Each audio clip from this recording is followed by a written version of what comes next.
Hello दोस्तों, स्वागत है आपका अपने एसपी क्लासेज में। मैं संतोष वर्मा आपके सामने हाजिर हूँ क्लास 12th में फिजिक्स का चैप्टर, बहुत ही important chapter, one shot video लेकर। चैप्टर का नाम है एटॉमिक स्ट्रक्चर यानी परमाणु की संरचना। तो परमाणु की संरचना जो हमारे पास है चैप्टर, उसके बारे में हम पूरी स्टडी करेंगे। जैसे आपका थॉमसन मॉडल क्या था, आपका रदरफोर्ड का मॉडल क्या था, बोहर्ट मॉडल क्या था, यानी कि इसके बारे में पूरी डिटेल। और साथ साथ में हम पढ़ेंगे कि हाइड्रोजन स्पेक्ट्रम क्या था, क्योंकि हमारे में आता एक क्वेश्चन आता है कि स्पेक्ट्रम रेखाओं का एक आरेख खींचिए या ऊर्जा स्तर आरेख खींचिए, उसके लिए आता है। तो हम पढ़ेंगे, स्टार्ट करेंगे बाबू पहले कि आखिरकार सबसे पहले मॉडल किसने दिया। तो परमाणु के बारे में एक छोटी सी बात हम लेकर चलेंगे। पहले सबसे पहले आए थे डाल्टन भाई साहब। कौन आए थे? डाल्टन भाई साहब। डाल्टन ने क्या उस समय माना, देखिए बहुत पहले की बात है, उस समय बहुत दुनिया इसके बारे में नहीं जानती थी। तो इन्होंने कहा कि कोई पदार्थ है, कोई पदार्थ है, तो पदार्थ है जो वो पदार्थ जो होता है, मान लीजिए कहा कि पदार्थ है, पदार्थ का सबसे छोटा कण, सबसे छोटा कण कौन होता है? परमाणु होता है। इन्होंने कहा कि परमाणु पदार्थ का सबसे छोटा कण है। अब इसके बाद इन्होंने कहा परमाणु के बारे में, इन्होंने आगे कहा कि परमाणु जो है अविभाज्य है। परमाणु क्या है? अविभाज्य है। तो इन्होंने कहा परमाणु अविभाज्य है कि मतलब क्या हुआ? मतलब ये हुआ कि परमाणु को तोड़ा नहीं जा सकता। तो सबसे पहले सिद्धांत परमाणु मॉडल के बारे में हमारे पास जो आया वो था डाल्टन। डाल्टन भाई साहब से पहले बहुत पहले कणाद ऋषि थे, वो कह के गए थे, वो तो उनका नहीं पढ़ना है सब कुछ। तो हमारे पास है कि सबसे पहले का नाम परमाणु मॉडल किसने दिया? तो डाल्टन भाई साहब ने दिया।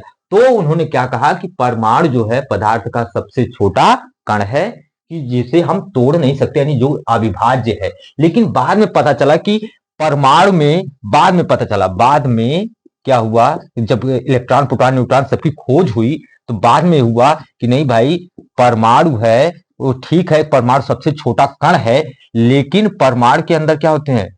प्रोटॉन, इलेक्ट्रॉन और न्यूट्रॉन। तो मतलब ये सब मूल कण होते हैं, और भी एक्स्ट्रा होते हैं, पॉजिट्रॉन, न्यूट्रॉन, एंटी न्यूट्रिनो, ये सब जो होता है, न्यूट्रिनो, ये सब जो है कि इसके अंदर होते हैं। तो इसका मतलब साफ हो गया कि परमाणु को तोड़ा जा सकता है। तो इसके बाद की नई थ्योरी आई कि भाई इलेक्ट्रॉन की खोज हो गई। तो इसके बाद कहे भाई साहब आए थॉमसन। तो उन्होंने क्या कहा, थोड़ी छोटी छोटी चीजें हैं, इनको देख लेते हैं क्योंकि हमारे में है रदरफोर्ड एक्सपेरिमेंट से, ठीक है ना। तो आए भाई साहब थॉमसन, जे थॉमसन। थॉमसन ने क्या कहा कि भाई, थॉमसन ने कहा कि परमाणु जो है वो, देखिए हर जगह ये चीज लिखी जाएगी, परमाणु जो है गोलाकार है।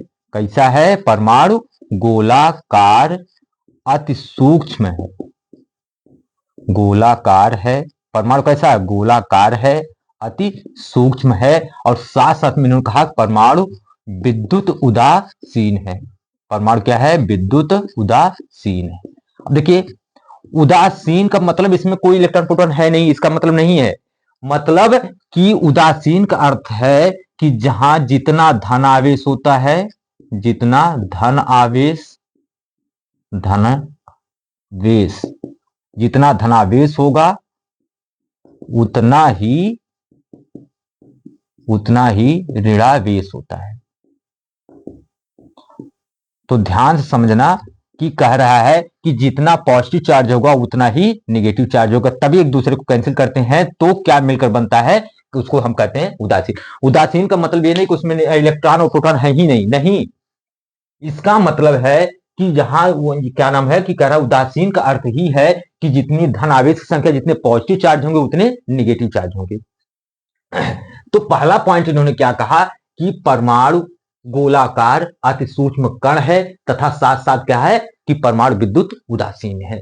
और इन्होंने कहा कि परमाणु में धन आवेश समान रूप से क्या है, पूरे परमाणु में वितरित है। क्या कहा कि परमाणु, देखिए कथन कर रहा हूं मैं, उसको अपनी भाषा में आपको समझा रहा हूं, आपके लिए सबसे आसान होगी। तो इन्होंने कहा कि परमाणु है जो बहुत छोटा है, गोलाकार है, बहुत छोटा सा कण है, अति सूक्ष्म कण है, जो कि विद्युत उदासीन है। अब इसमें धनावेश समान रूप से वितरित रहते हैं। और जगह जगह इलेक्ट्रॉन इस प्रकार धंसे होते हैं जैसे कि तरबूज में तरबूज का बीज जो धंसा होता है। इसलिए इनके मॉडल को क्या कहा गया? इनके मॉडल को कहा गया तरबूज मॉडल। इनके मॉडल को और नाम भी दिया जाता है, plum pudding model, plum pudding model भी कहा जाता है। तो इन्होंने क्या कहा कि परमाणु बहुत छोटा है, अति सूक्ष्म है, गोलाकार है, विद्युत उदासीन कण है।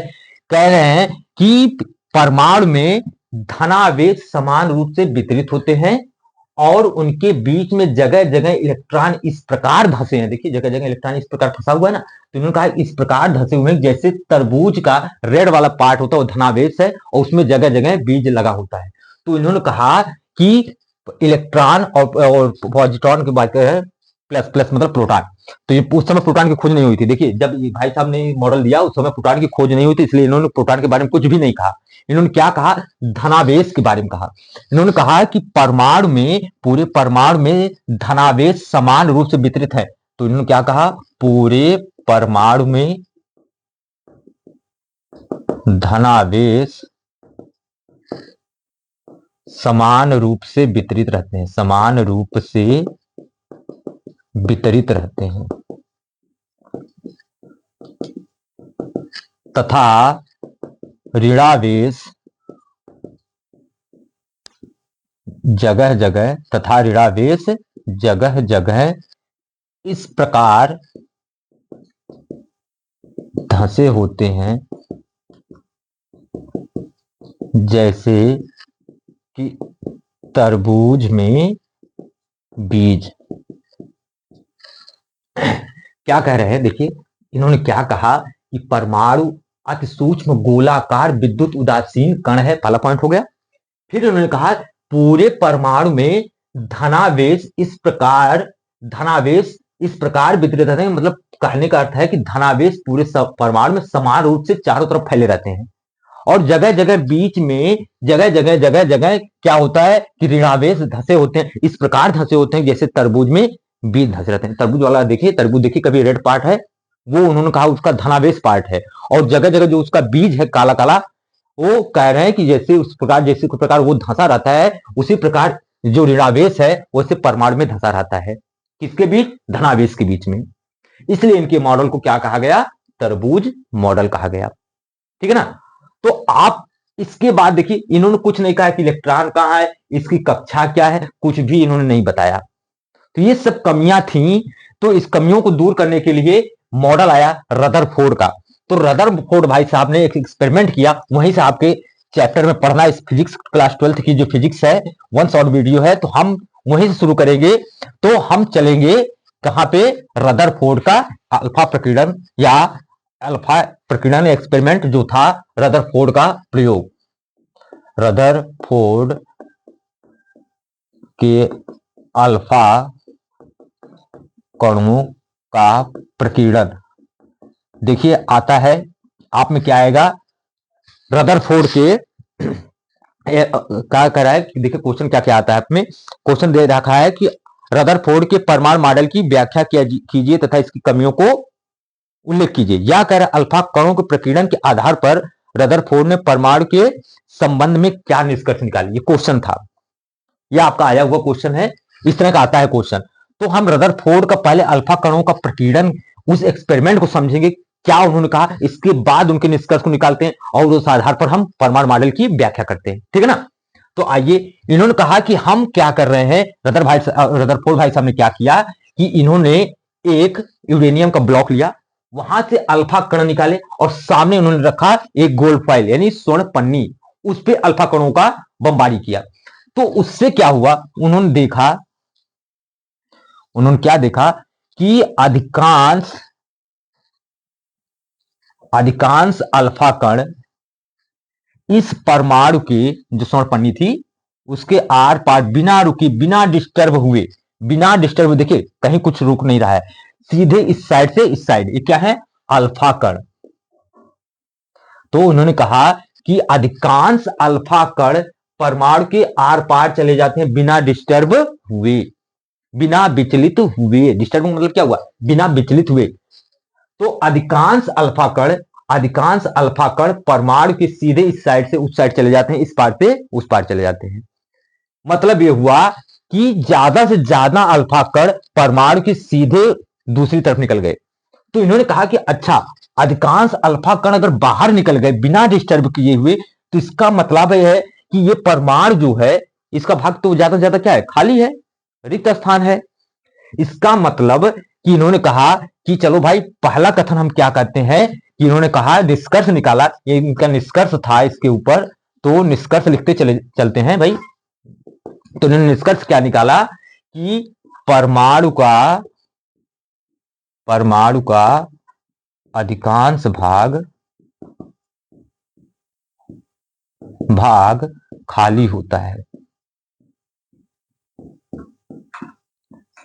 तो क्या कहा इन्होंने कि अल्फा कण बिना डिस्टर्ब हुए, बिना विचलित हुए इस पार से उस पार चले गए, इस पार से उस पार चले गए। देखिए, अधिकांश अल्फा कण बिना डिस्टर्ब हुए इस साइड से उस साइड चले जा रहे हैं, इसका मतलब है इनका परमाणु का अधिकांश भाग क्या है, खाली है। अब इन्होंने कहा, फिर कहा कि कुछ अल्फा कण कुछ कोण पे जाकर क्या हुए, डिस्टर्ब हो गए।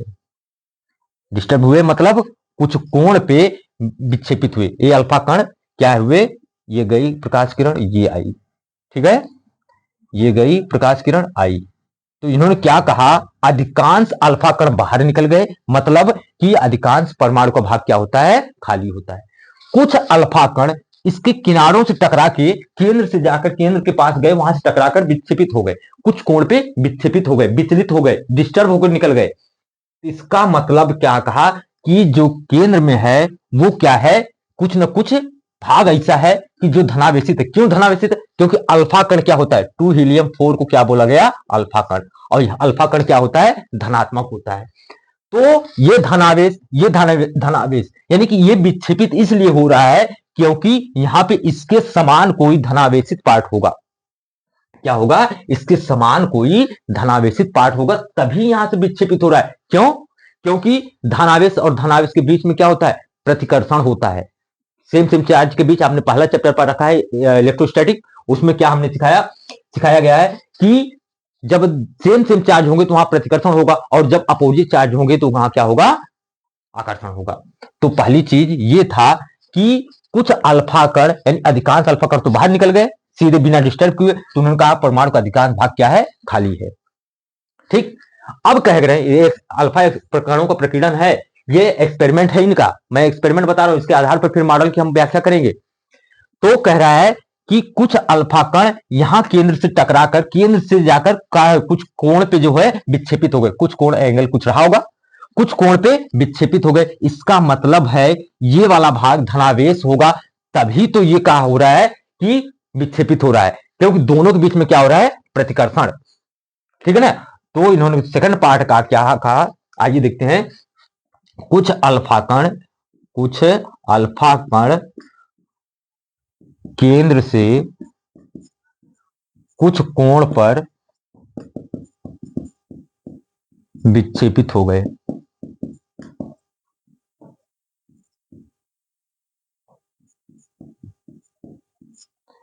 अर्थात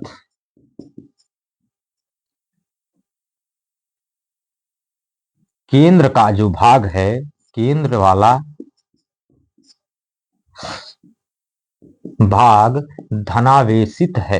क्या है, धनावेशित है, तभी दोनों के बीच में क्या हो रहा है, प्रतिकर्षण हो रहा है। थर्ड पॉइंट हमें जो लिखना है एग्जाम में, तो कह क्या रहा है कि इन्होंने क्या कहा कि कुछ अल्फा कण आए इस तरह टकराकर केंद्र के पास से क्या हो गए, कुछ कोण पे केंद्र के पास जाकर क्या हो गए, विक्षेपित हो गए। और फिर इन्होंने क्या कहा, एकाध कण मतलब कुछ कण यहां से टकराए और टकराकर सीधे उसी दिशा में वापस आ गए। देखिए, कुछ कण बहुत कम लोग, बहुत कम अल्फा कण तो गए सीधे केंद्र से टकराकर सीधे क्या हो गए, वापस आ गए। अच्छा, तो इसका मतलब है कि केंद्र में कोई ऐसी चीज है जो इस अल्फा कण का, जो देखिए बहुत हल्का अल्फा कण था, उसको लिया गया, यानी इसके अंदर भी भार है, इसके अंदर भी, अब इसका मतलब इससे टकरा रहे तो कोई कोई कोई चीज क्या हैवी है, जब मान उसमें है तभी तो कण टकरा क्या पूरा पूरा क्या हो रहा है, वापस आ रहा है। इसका मतलब है इस बात की और ज्यादा पुष्टि हो गई, जो विक्षेपित है यानी कि ये वाला भाग पूर्ण रूप से क्या है, धनात्मक है। इसका मतलब ये कोई धनात्मक चीज है यहाँ केंद्र में, जो इस पूरी प्रकाश अल्फा कण को क्या कर रहा है, वापस कर रहा है। मतलब पूरा पूरा विक्षेपित कर रहा है कि वापस जाओ भाई, यानी पूरा पूरा क्या कर रहा है, प्रतिकर्षण कर रहा है, यानी प्रतिकर्षित कर रहा है वहां पे कि नहीं तुम हमारे पास नहीं आ सकते। तो इसका मतलब है कि कुछ अल्फा कण बिना विक्षेपित हुए जिस मार्ग से आए थे उसी मार्ग से वापस आ जाते हैं। तो क्या कहा कि अर्थात केंद्र में कोई ऐसी जगह है, कोई ऐसी जगह है जहां पूरे परमाणु का समस्त धनावेश एवं द्रव्यमान केंद्रित है। क्या है, केंद्रित है। देखिए बहुत ज्यादा लिखेंगे नहीं, कह क्या रहा है, देखिए ध्यान सुनिए। इन्होंने क्या कहा, हमने 3 पॉइंट में लिख दिया, इससे ज्यादा लिखने की जरूरत नहीं है आपको। एक्सपेरिमेंट अगर पूछ रहा है कि रदरफोर्ड का अल्फा कणों के प्रकीर्णन का एक्सपेरिमेंट करिए या दिखाइए, उसको बताइए, तो आप इतना 3 पॉइंट लिख देंगे बहुत है। लेकिन एक्सपेरिमेंट में इस निष्कर्ष लिखना क्या है, देखिए इन्होंने क्या किया कि अल्फा कणों की बमबारी किया स्वर्ण पन्नी पर, स्वर्ण पन्नी का परमाणु था, उस पे उन्होंने देखा, जो वहां एक्सपेरिमेंट उन्होंने देखा कि अधिकांश अल्फा कण इस साइड से उस साइड चले गए, यानी सीधे उस पार चले गए, यानी बिना डिस्टर्ब हुए। क्या कर रहा है, बिना डिस्टर्ब हुए सीधे इस पार से उस पार चले गए। इसका मतलब है, उन्होंने कहा इसका अर्थ यह है कि परमाणु का अधिकांश भाग क्या है, खाली है। ठीक है, कि अधिकांश भाग खाली है। इन्होंने देखा कि कुछ अल्फा कण केंद्र के पास जाकर कुछ कोण पे विक्षेपित हो गए। इसका मतलब क्या है कि केंद्र वाला भाग इसको क्या कर रहा है, विक्षेपित कर रहा है। कि विक्षेपित करने का अर्थ है कि कहीं न कहीं ये धनावेशित है, तभी तो ये दूसरी दिशा में जा रहा है, प्रतिकर्षित हो रहा है, प्रतिकर्षण दिखा रहा है कि ये कुछ कोण पर विक्षेपित हो रहे हैं। फिर इन्होंने कहा कि देखा कि कुछ अल्फा कण हजारों में का केंद्र के पास गए और टकराकर वापस उसी रास्ते से चले आए। इन्होंने कहा इसका अर्थ यह है कि जो केंद्र में कोई ऐसी जगह है जहां से वो कण टकरा रहा है और टकराकर वापस आ रहा है। मतलब है कि कोई केंद्र में भारी चीज होगी तभी तो भाई टकराकर, नहीं तो क्या होता है सीधे से इस साइड से लेकर उधर निकल जाता। इसका मतलब क्या है कि कहीं ना कहीं ये कोई चीज भारी है, भारी है मतलब उसके अंदर द्रव्यमान है, तभी ये इससे टकराकर ये कण वापस जा रहा है। इसको ये क्या कर रहा है, चलो भैया तुम इधर हमारे पास इधर से इधर नहीं निकल सकते, मैं तुमसे मजबूत हूं, ताकतवर हूं। तो कह क्या रहा है, इसका मतलब जो अल्फा कण यहां गया केंद्र से टकराकर वापस आ गया, तो इन्होंने कहा इसका मतलब है कि केंद्र में कोई ऐसी जगह है, कोई ऐसा स्थान है जो पूरे केंद्र में स्थित है, परमाणु के केंद्र में स्थित है, जो क्या है, जिसमें क्या है, द्रव्यमान है। द्रव्यमान है, साथ साथ में क्या है, धनावेशित है, तभी प्रकाश ये क्या कर रहा है, अल्फा कण को क्या कर रहा है, वापस कर रहा है। क्या कर रहा है, अल्फा कणों को वापस कर रहा है। तो इन्होंने टोटल निष्कर्ष क्या निकाला बच्चों, देखिए टोटल निष्कर्ष निकाला कि परमाणु में अगर जब हमारे पास है तो उसमें जो हम अल्फा कण गुजार रहे हैं, निकाल रहे हैं, तो अधिकांश जो परमाणु का भाग क्या था, खाली था। अधिकांश परमाणु का भाग क्या था, खाली है। ठीक है ना। फिर कहा इन्होंने कि कुछ कोण पे जो विक्षेपित हो गए अल्फा कण, तो इसका मतलब है केंद्र में कोई धनावेशित भाग है जो इनको क्या कर रहा है, विक्षेपित कर रहा है। क्यों, क्योंकि अल्फा कण भी धनात्मक है, और तभी यहाँ पे धनात्मक होगा तभी विक्षेपण आएगा, नहीं तो नहीं आएगा। नहीं तो क्या हो जाएगा, आकर्षण का गुण आ जाएगा। भाई अगर यहाँ निरावेशित रख दो तो ये जाएगा, उसके साथ क्या होगा, तुरंत चिपक जाएगा, मतलब ये केंद्र उसको खींच लेगा। तो इसका मतलब है कि यहाँ पे ऋणावेश नहीं है बल्कि कोई ना कोई धनावेश भाग है जो इसको कुछ कोण पे क्या कर रहा है, विक्षेपित कर रहा है। फिर इन्होंने क्या कहा कि कुछ अल्फा कण गए और टकराकर सीधे वापस आ गए। देखिए, गए टकराकर वापस आ गए। इसका निष्कर्ष इन्होंने क्या कहा, इसका मतलब यह है कि जो परमाणु के केंद्र में कोई ऐसा स्थान है, कोई ऐसी जगह है केंद्र में जो क्या है, द्रव्यमान जिसमें है, जो क्या है, धनावेशित है। तो इन्होंने कहा कि परमाणु के केंद्र में जो होता है, पूरे परमाणु का समस्त द्रव्यमान एवं उसका समस्त धनावेश उसके केंद्र में क्या होता है, केंद्रित होता है। उसके केंद्र में क्या होता है, केंद्रित होता है। तो इस केंद्रित भाग को इन्होंने क्या कहा, इस केंद्रित भाग को इन्होंने कहा नाभिक। इसका नाम क्या दिया इन्होंने, नाभिक यानी न्यूक्लियस। तो न्यूक्लियस यानी नाभिक की खोज किसने की, रदरफोर्ड ने। तो आता है क्वेश्चन आपका कि भाई बताओ जो है नाभिक की खोज किसने की, रदरफोर्ड ने। नाभिक की खोज कौन की, किसने की, रदरफोर्ड ने। नाभिक का पितामह किसको कहा जाता है, रदरफोर्ड को। फादर ऑफ न्यूक्लियस किसे कहा जाता है, रदरफोर्ड को। यानी फादर ऑफ न्यूक्लियस कहे या कहे नाभिक का पितामह कहे या नाभिक की खोज किसने की, तो किसने की, रदरफोर्ड ने। और उस समय बाद में कैलकुलेट किया गया, इसके जो है नाभिक का जो आकार होता है 10⁻⁻15 कोटि का होता है, 10⁻⁻15 मीटर कोटि का होता है। ये इसका इन्होंने निकाला, ठीक है ना। तो अल्फा कणों को प्रकीर्णन क्या था, रदरफोर्ड का एक्सपेरिमेंट क्या था कि ज्यादा से ज्यादा अल्फा कण परमाणु के सीधे उस पार चले गए। इसका मतलब ये था कि जो परमाणु का अधिकांश भाग क्या है, खाली है। परमाणु का अधिकांश भाग क्या है, खाली है। कुछ कण कुछ कोण पर विक्षेपित हुए। इसका मतलब यह था कि केंद्र में कोई न कोई धनावेशित भाग है जो इनको विक्षेपित कर रहा है। कुछ कण सीधे जाकर टकराकर वापस उसी मार्ग से वापस आ गए। इसका मतलब यह हुआ कि ज्यादातर जो भाग है उसका जो केंद्र वाला भाग है क्या है, कि पूरा का पूरा धनावेशित भाग है और उसके अंदर क्या है, द्रव्यमान है। तभी उन्होंने कहा कि परमाणु के केंद्र में एक जगह होती है जिसको हम नाभिक कहते हैं। वो नाभिक क्या है, धनावेशित है और परमाणु को समस्त द्रव्यमान वो रखे हुए, संजोए हुए है।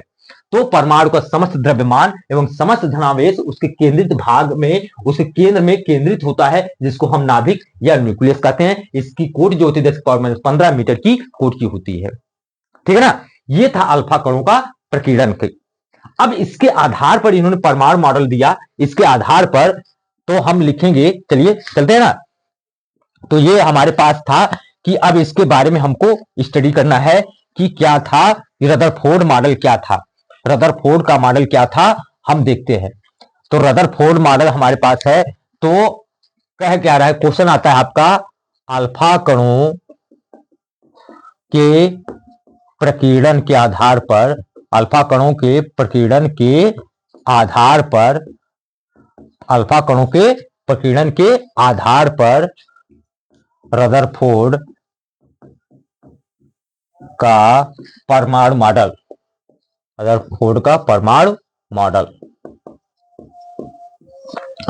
तो देखिए क्या है, इन्होंने क्या कहा। अब देखिए इन्होंने क्या कहा, रदरफोर्ड का मॉडल क्या कहा इन्होंने, कि परमाणु जो है ये हर जगह रहेगा। पहला चीज, परमाणु क्या है, अति सूक्ष्म। परमाणु अति सूक्ष्म, गोलाकार, गोलाकार तथा विद्युत उदासीन कण है। परमाणु अति सूक्ष्म, गोलाकार तथा विद्युत उदासीन कण है, तथा उदासीन कण है। तो ध्यान से देखिए, कह रहा है क्या, इन्होंने क्या कहा, इनका मॉडल क्या कह रहा है, परमाणु अति सूक्ष्म, गोलाकार तथा विद्युत उदासीन कण है, ठीक है ना। तो परमाणु कैसा है, अति सूक्ष्म है, गोलाकार है तथा विद्युत उदासीन कण है, पहला पॉइंट। दूसरा इन्होंने कहा, क्या कहा, कि परमाणु के पास जो है, परमाणु के केंद्र में, परमाणु के केंद्र में नाभिक होता है। परमाणु के केंद्र में नाभिक होता है, इन्होंने एक्सपेरिमेंट द्वारा किया। और नाभिक में क्या होते हैं, नाभिक में प्रोटॉन होता है। नाभिक में क्या होता है, प्रोटॉन। चलिए आइए देखते हैं। तो इन्होंने कहा कि तीसरा पॉइंट क्या कहा, नाभिक में प्रोटॉन, नाभिक में प्रोटॉन होते हैं तथा इलेक्ट्रॉन नाभिक के चारों ओर वृत्ताकार कक्षा में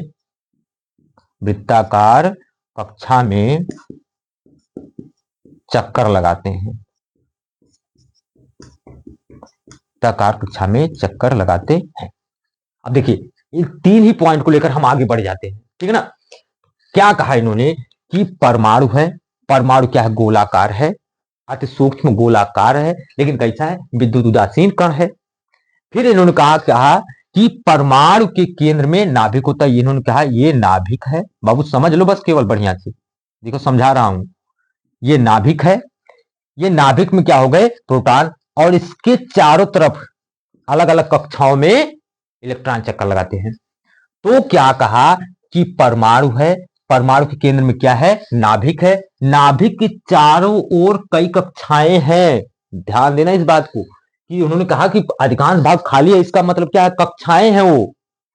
तो इन्होंने क्या कहा कि परमाणु के केंद्र में नाभिक होता है, नाभिक में कौन रहता है, बाबू कौन रहता है, प्रोटॉन रहता है, और इलेक्ट्रॉन कहां रहेगा, इलेक्ट्रॉन इसके चारों तरफ कक्षा में चक्कर लगाता है, इसके नाभिक के चारों ओर अलग अलग कक्षाओं में चक्कर लगाते हैं, यानी कि इसके चारों तरफ विभिन्न कक्षाएं हैं और इलेक्ट्रॉन कक्षाओं में चक्कर लगा रहे हैं। कहने का मतलब इलेक्ट्रॉन नाभिक के चारों तरफ वृत्ताकार कक्षा में चक्कर लगाते हैं। इलेक्ट्रॉन क्या कर रहे हैं, वृत्ताकार कक्षा में नाभिक के चारों ओर चक्कर लगाते हैं।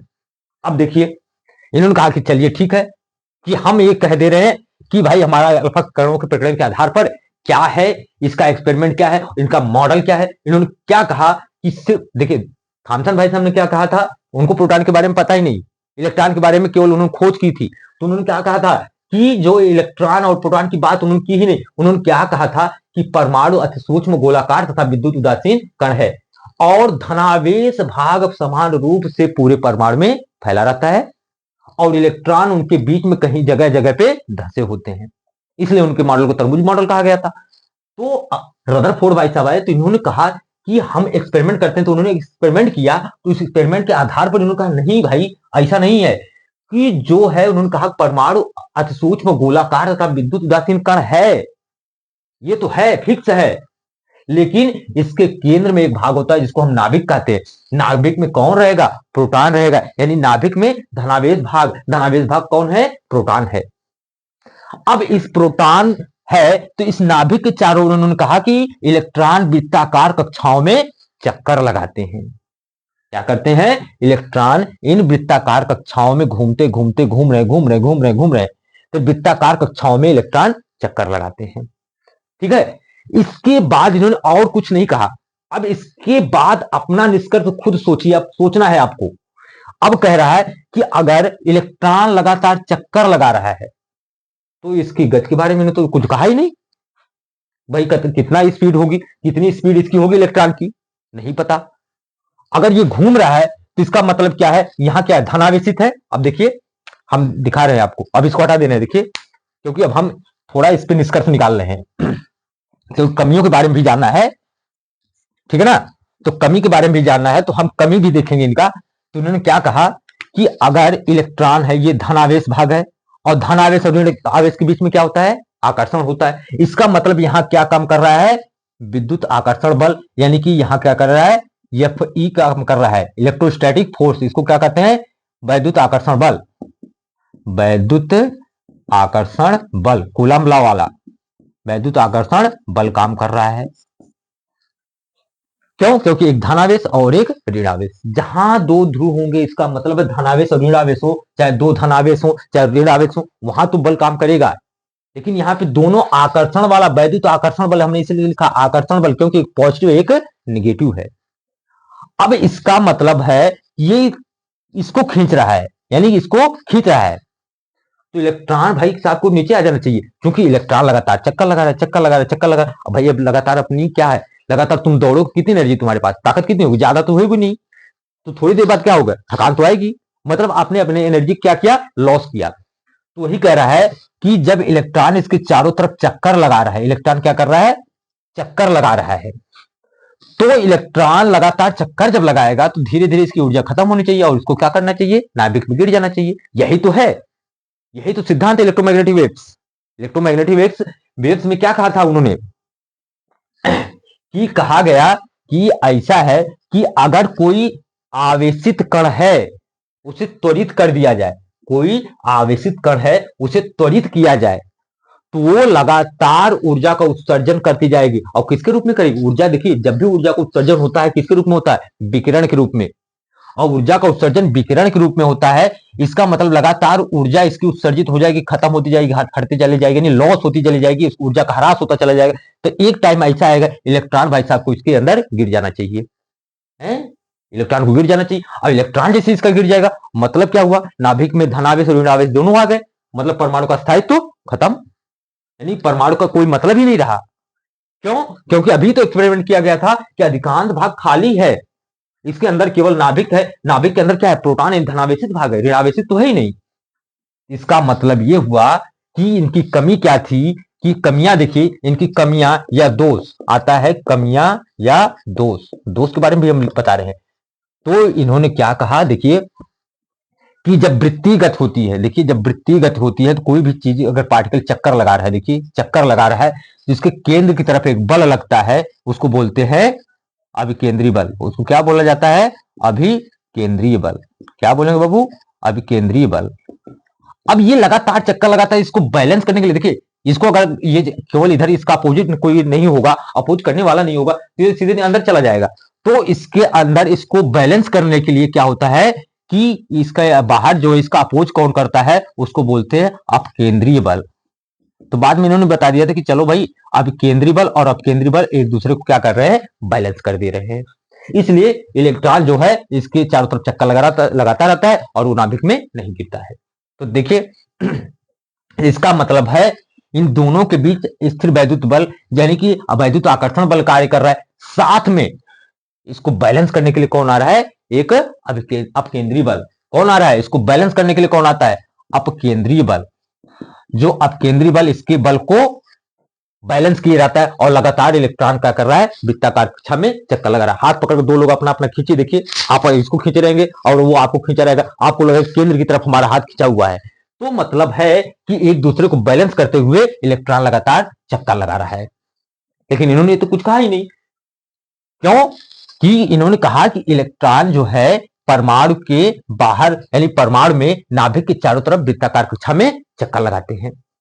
तो वृत्ताकार कक्षा में अगर चक्कर लगा रहे हैं, इसका मतलब क्या है कि इलेक्ट्रॉन लगातार कक्षा में चक्कर लगाएगा, चूंकि पॉजिटिव चार्ज नेगेटिव चार्ज। अब पॉजिटिव नेगेटिव के बीच में क्या होता है, आकर्षण होता है, यानी कि ये वैद्युत आकर्षण बल है, उसकी वजह से इसके बीच में क्या होगी, ये इलेक्ट्रॉन नाभिक की तरफ खींचा होना चाहिए। और इसको बैलेंस करने के लिए उन्होंने कह दिया कि केंद्र की तरफ एक बल लगता है जिसको हम अपकेंद्रीय बल कहते हैं, और इसका अपोज कौन करता है, अपकेंद्रीय बल, जिसको स्यूडो फोर्स कहते हैं, झूठा बल। हमको जो केवल एहसास होता है, हमको दिखता नहीं है।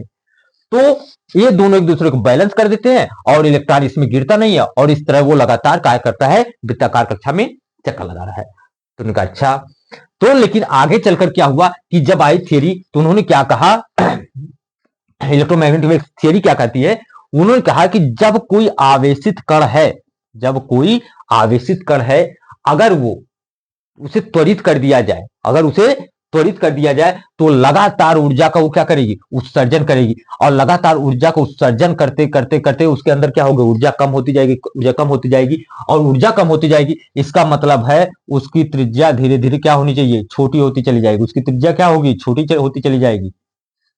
यही तो हुआ भाई उत्सर्जन। अगर हम दौड़ रहे, थोड़ी देर बाद क्या होगी, स्पीड कम होगी, थोड़ी देर बाद और कम हो जाएगी, थोड़ी देर बाद और कम हो जाएगी, और कुछ समय पश्चात आएगा कि हम थक कर बैठ जाएंगे, है ना। तो यही कंडीशन है कि इन्होंने कहा कि अगर कोई आवेशित कण है, कोई आवेशित कण है, ये तो कोई आवेशित कण है तो मतलब वो क्या काम करेगा, इलेक्ट्रोमैग्नेटिक वेव की तरह, क्योंकि उसका पथ क्या होगा, वेव की तरह चलेगा। तो कह रहा है कि कोई आवेशित कण है, अगर उसे त्वरित कर दिया जाए, उसको त्वरित कर दिया जाए, यानी कि उसको दौड़ा दिया जाए, यानी उसके अंदर एक्सेलरेशन आ जाए, त्वरित कर दिया जाए, तो क्या होगा, लगातार वो अपने ऊर्जा का क्या करेगा, ह्रास करेगा, ऊर्जा का लॉस करेगा, ऊर्जा का उत्सर्जन करेगा। ठीक है ना।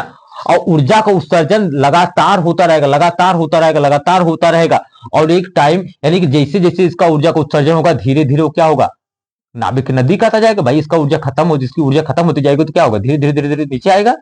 तो ये लगातार इसकी कक्षा की त्रिज्या क्या हो जाएगी, छोटी होती चली जाएगी, फिर छोटी होती चली जाएगी, और एक टाइम ऐसा आएगा वो नाभिक में गिर जाएगा। ये तो होना चाहिए। इसका मतलब है कि इन्होंने कुछ भी नहीं ये सब बताया, तो मतलब ये हुआ कि ये पहला पॉइंट क्या था, परमाणु के स्थायित्व की व्याख्या करने में असफल रहे। परमाणु के स्थायित्व की व्याख्या करने में असफल रहे। क्यों असफल रहे भाई, देखो वही चीजें हम कह रहे हैं, वही बात हम बता रहे हैं आपको कि इन्होंने कहा कि परमाणु है, गोलाकार है, अति सूक्ष्म है, विद्युत उदासीन कण है, ये इसके केंद्र में एक नाभिक होता है, नाभिक में धनावेश भाग यानी प्रोटॉन होता है, और नाभिक के चारों ओर इलेक्ट्रॉन जो होते हैं वृत्ताकार कक्षा में चक्कर लगाते हैं। ठीक है। अब इन्होंने ये नहीं कहा कि कितनी कक्षाएं हैं, उनका ढेर सारी कक्षाएं हैं, किस कक्षा में इलेक्ट्रॉन है, कितनी संख्या में इलेक्ट्रॉन है, कुछ भी नहीं बताया इन्होंने। क्या कहा कि इन्होंने सिर्फ इतना ही शब्द बोला कि विभिन्न कक्षाओं में इलेक्ट्रॉन इसके चारों तरफ कक्षा में क्या कर रहे हैं, चक्कर लगा रहे हैं।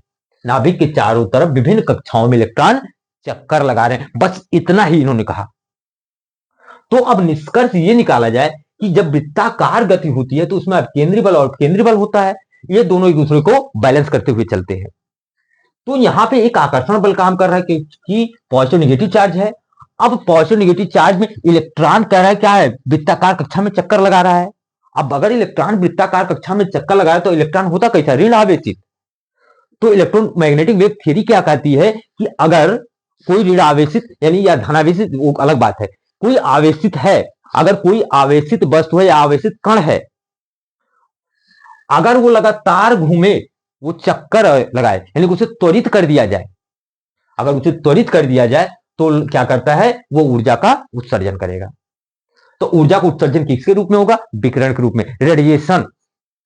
तो कह रहा है कि अगर ऊर्जा का उत्सर्जन हो रहा है तो इसका मतलब ऊर्जा का उत्सर्जन लगातार, क्योंकि लगातार कक्षा में चक्कर लगा रहे हैं, तो लगातार क्या होगा, ये आवेशित है, ये त्वरित कर दिया गया, तो ये लगातार क्या कर रहा है, अपना ऊर्जा का उत्सर्जन कर रहा है, और यानी कि ऊर्जा धीरे धीरे अपना लॉस कर रहा है, ऊर्जा का ह्रास कर रहा है।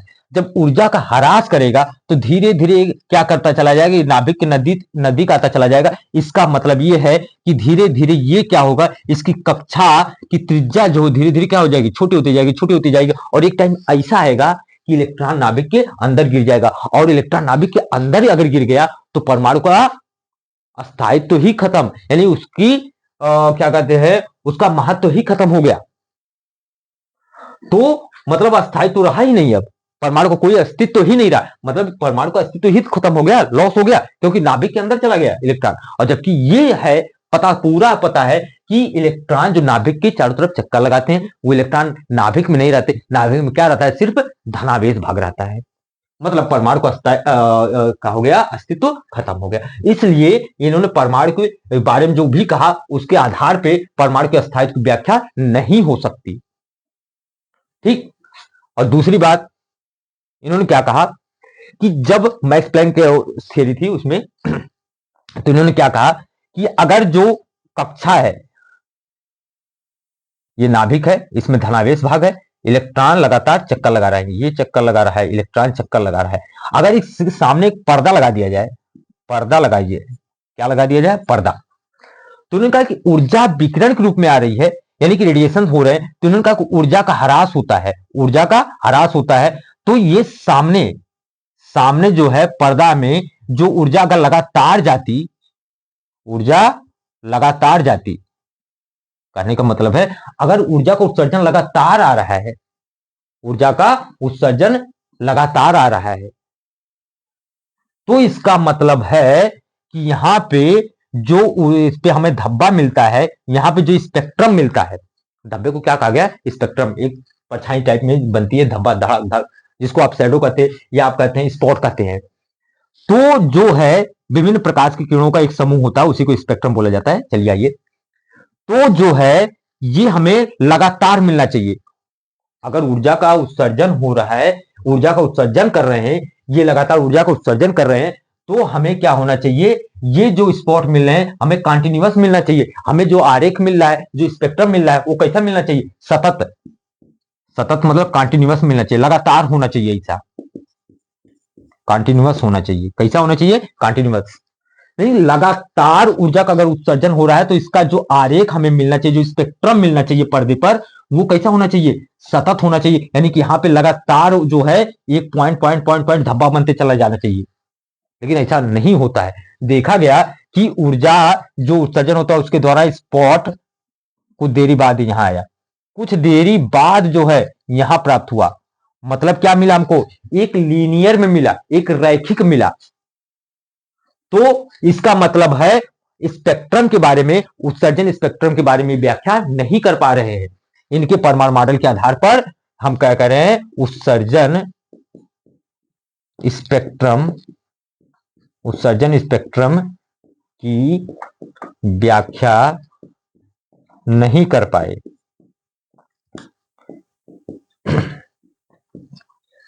ठीक ना? और क्या? अब देखिए सिंपल सा और भी लिख सकते हैं। इलेक्ट्रॉन का वेग क्या है? इलेक्ट्रॉन की ऊर्जा क्या है? कक्षा की ऊर्जा क्या है? इलेक्ट्रॉन किस कक्षा में है? तो हम ये सब डाल सकते हैं। यानी कि इलेक्ट्रॉन किस कक्षा में, कक्षा में है, तथा इलेक्ट्रॉन की उस कक्षा में संख्या क्या है? सब कुछ, या हम कहें ये सब बताने में क्या रहे? असमर्थ रहे। देखिए पॉइंट बढ़ा दीजिए और क्या। तो इन्होंने क्या कहा? इन्होंने सिर्फ इतना बोला था रदरफोर्ड भाई साहब ने कि परमाणु है, परमाणु जो अति सूक्ष्म गोलाकार विद्युत उदासीन कण है, उसके केंद्र में धनावेशित भाग यानी प्रोटॉन होता है। नाभिक जिसको हम कह रहे हैं, नाभिक में क्या होगा? प्रोटॉन होगा। और नाभिक के चारों तरफ इलेक्ट्रॉन वृत्ताकार कक्षाओं में चक्कर लगाते हैं, यानी कि विभिन्न कक्षाओं में चक्कर लगा रहे हैं। तो विभिन्न कक्षाओं में, ठीक है ना? और इसके बाद इन्होंने कुछ भी नहीं कहा। तो ये हुआ कि अगर ऐसा इन्होंने बोला, तब उसके आधार पर देखा जाए, हम वृत्तीय गति की बात करें तो वृत्तीय गति में जब भी कुछ होता है तो इस तरह होता है, एक केंद्र की तरफ बल लगता है जिसको हम केंद्रीय बल कहते हैं। इसको बैलेंस करने के लिए एक स्यूडो फोर्स होता है, उसको नाम दिया गया अब केंद्रीय बल। जो इस केंद्रीय बल को अब केंद्रीय बल एक दूसरे को बैलेंस कर लेते हैं, और इस तरह इलेक्ट्रॉन जो भी कण है वृत्ताकार कक्षा में चक्कर लगाता है। तो उस आधार पे देखा जाए, यहां पॉजिटिव चार्ज, यहां निगेटिव चार्ज, और पॉजिटिव निगेटिव के बीच में क्या होता है? आकर्षण। यानी इन दोनों के बीच में क्या कर रहा है काम? वैद्युत आकर्षण बल काम कर रहा है। और वैद्युत आकर्षण बल काम करेगा। इस प्रकार हम कह सकते हैं इलेक्ट्रॉन जो है, इलेक्ट्रॉन को देखा गया तो इलेक्ट्रॉन क्या है? ऋण आवेशित है। यानी कि जब भी बात होगी तो जब कोई इलेक्ट्रोमैग्नेटिक वेव थ्योरी क्या कहती है? कहती है कि जब भी कोई आवेशित कण है, इलेक्ट्रॉन क्या है? आवेशित कण है। तो जब कोई आवेशित कण त्वरित कर दिया जाए, किसी आवेशित कण को त्वरित कर दिया जाए, तो क्या होगा? लगातार वहां ऊर्जा का उत्सर्जन होगा। क्या होगा? वो लगातार ऊर्जा का उत्सर्जन करेगा। यानी कि इलेक्ट्रॉन क्या है? आवेशित। तो इसका मतलब लगातार इलेक्ट्रॉन कक्षा में चक्कर लगा रहा है, तो इसका मतलब है इलेक्ट्रॉन लगातार ऊर्जा का उत्सर्जन कर रहा है। और जब ऊर्जा का उत्सर्जन कर रहा है तो इसका मतलब ये हुआ कि धीरे धीरे वो ऊर्जा का ह्रास करेगा, और इस तरह धीरे धीरे उसकी ऊर्जा जो खत्म होती जाएगी, और वो धीरे धीरे नाभिक के नजदीक आएगा। यानी कि उसकी कक्षा की त्रिज्या होगी जो होगी धीरे धीरे छोटी होती जाएगी, छोटी होती जाएगी, छोटी होती जाएगी, और एक टाइम ऐसा आएगा वो इलेक्ट्रॉन जो है नाभिक के अंदर गिर जाएगा। अगर ऐसा होता है तो परमाणु का अस्तित्व ही समाप्त हो जाएगा, जबकि ऐसा नहीं है। तो इसका मतलब है परमाणु के स्थायित्व की व्याख्या कर नहीं पाए, ये मॉडल नहीं कर पाया। ये सेकंड पार्ट है कि अगर हम देखें लगातार ऊर्जा का उत्सर्जन अगर कह रहा है, तो ऊर्जा का उत्सर्जन लगातार विकिरण के रूप में होता है।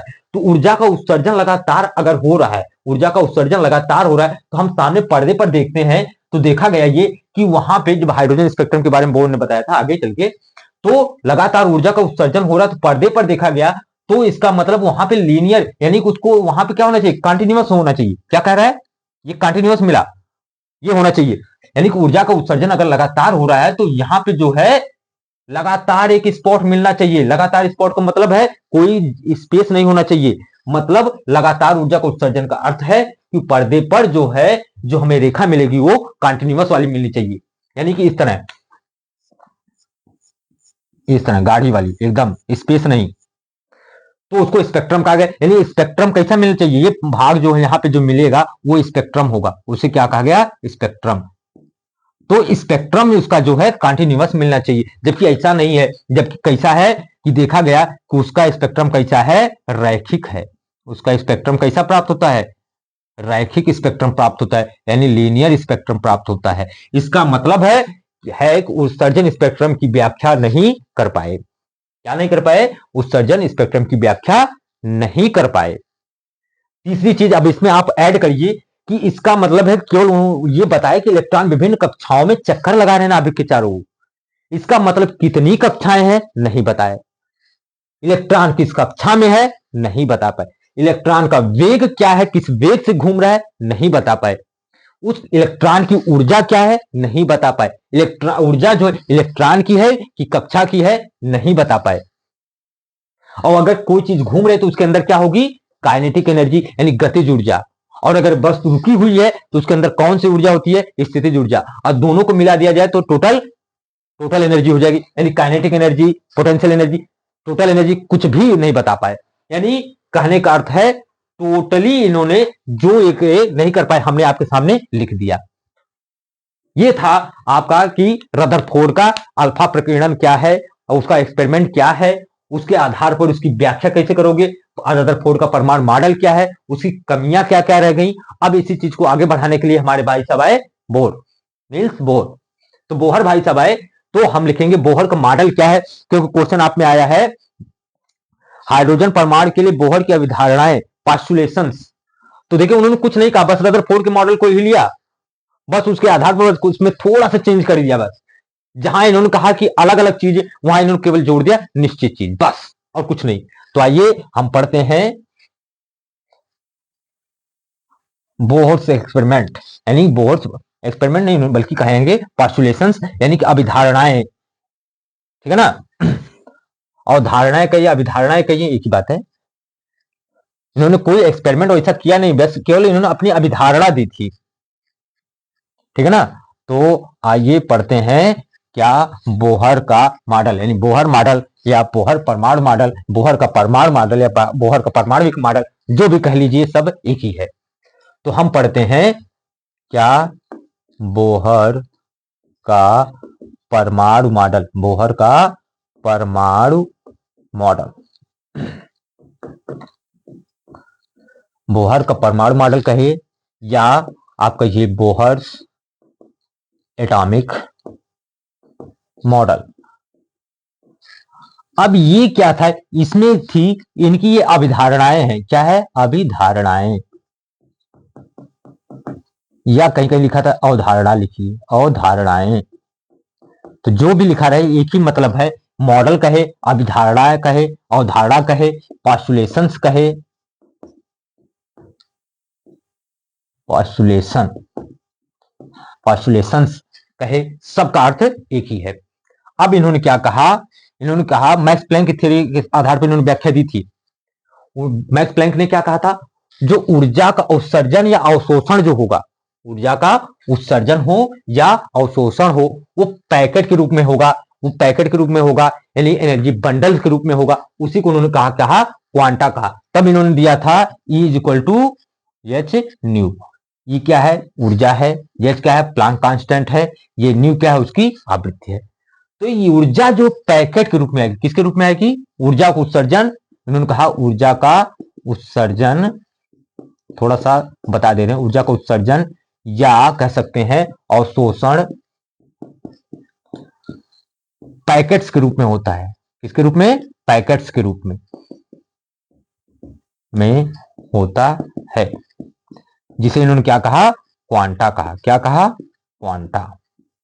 ये कौन कहा, प्लांक ने कहा, मैक्स प्लैंक मैक्स प्लैंक ने कहा कि ऊर्जा का उत्सर्जन या अवशोषण जो है पैकेट के रूप में होता है, जिसे हम क्वांटा कहते हैं। तो आइए चलते हैं बोहर की तरफ। इसी अवधारणा को लेकर, इसी थियरी को लेकर बोहर ने एक मॉडल दिया, और उस मॉडल को हम क्या कहते हैं, बोहर्स मॉडल। तो इन्होंने कुछ भी नहीं किया, इस मॉडल के आधार पर लेकर गए, और रदरफोर्ड की जो कमियां थी उसमें केवल एक चीज जोड़ा, इन्होंने नया कुछ भी नहीं दिया, इन्होंने नया कुछ भी नहीं दिया। तो इन्होंने क्या कहा, सिर्फ एक चीज बोल दी। ये तो सभी लोग बोलते चले गए कि परमाणु क्या है, परमाणु अति सूक्ष्म, ये सभी लोग बोलते चले गए, परमाणु अति सूक्ष्म गोलाकार विद्युत उदासीन कण है, विद्युत उदासीन कण है।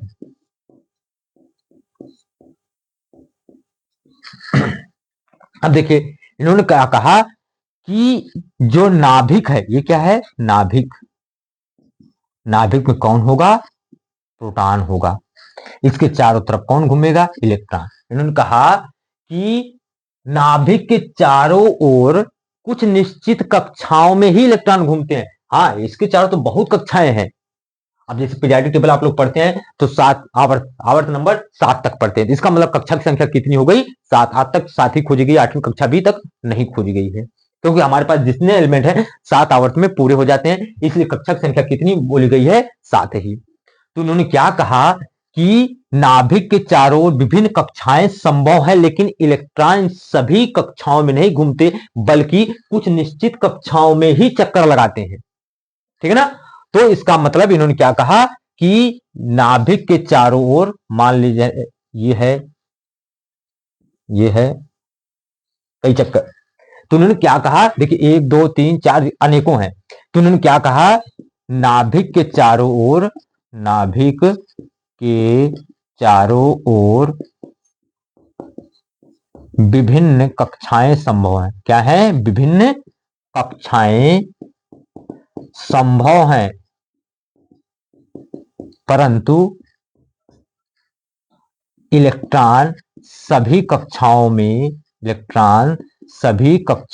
में चक्कर नहीं लगाते, बल्कि कुछ निश्चित कक्षाओं में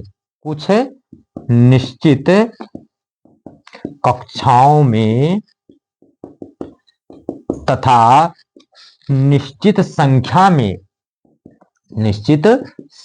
में चक्कर लगाते हैं। बहुत बड़ी बात बोल दिया, चक्कर लगाते हैं। पहले लिख ले रहे हैं तो फिर समझा रहे हैं। चलिए, इन्होंने क्या कहा, नाभिक है, परमाणु में क्या है, उसके केंद्र में नाभिक है। नाभिक के चारों तरफ ढेर सारी कक्षाएं हैं, मगर इलेक्ट्रॉन हर कक्षा में चक्कर नहीं लगाएगा, बल्कि कुछ फिक्स कक्षाएं, इन्होंने केवल फिक्स नाम जोड़ दिया बस, और कुछ नहीं किया रदरफोर्ड के मॉडल में।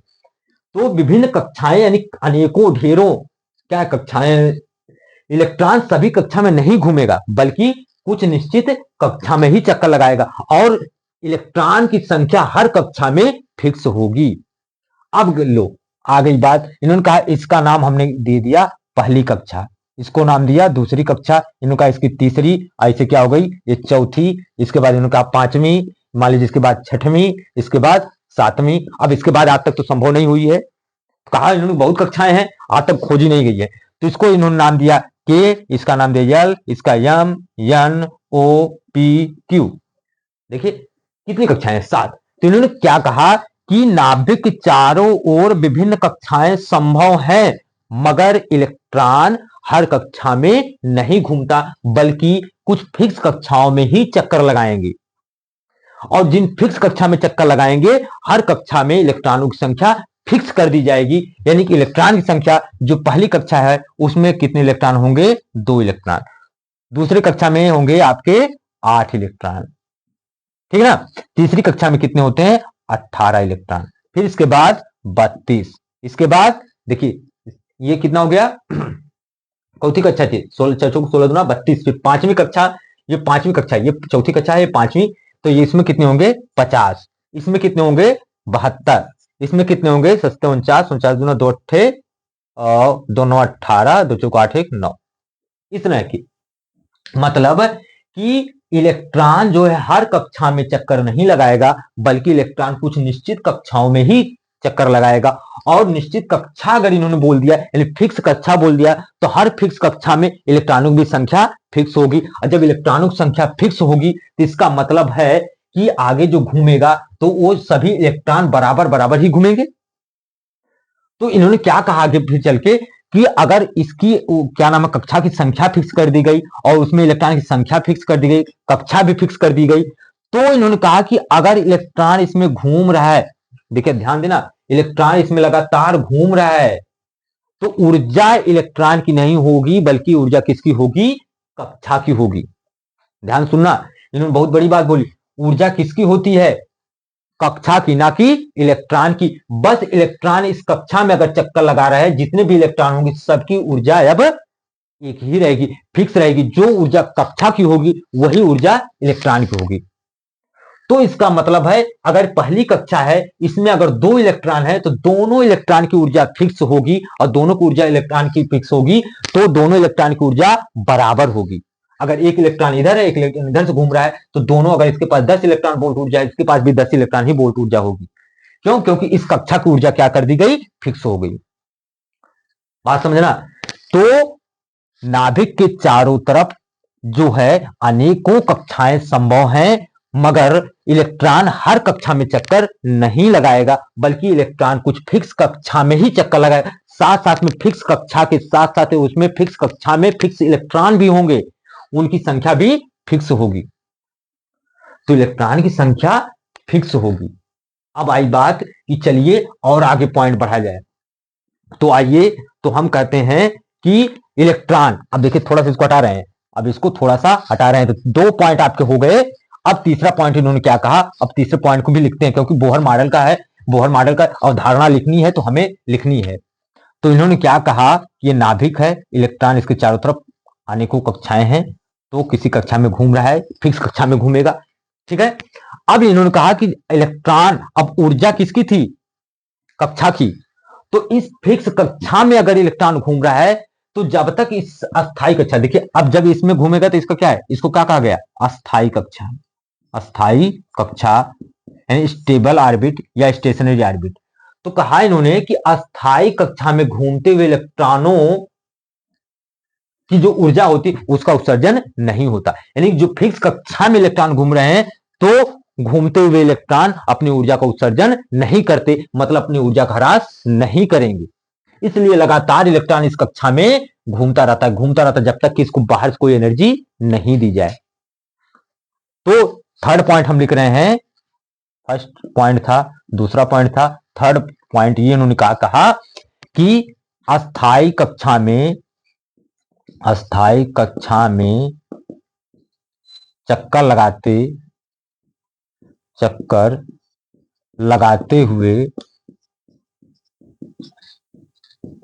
लगाते हुए इलेक्ट्रॉन अपनी ऊर्जा का ह्रास इसे लिखा जाए ना, ह्रास नहीं करते, अर्थात ऊर्जा का उत्सर्जन नहीं होता है।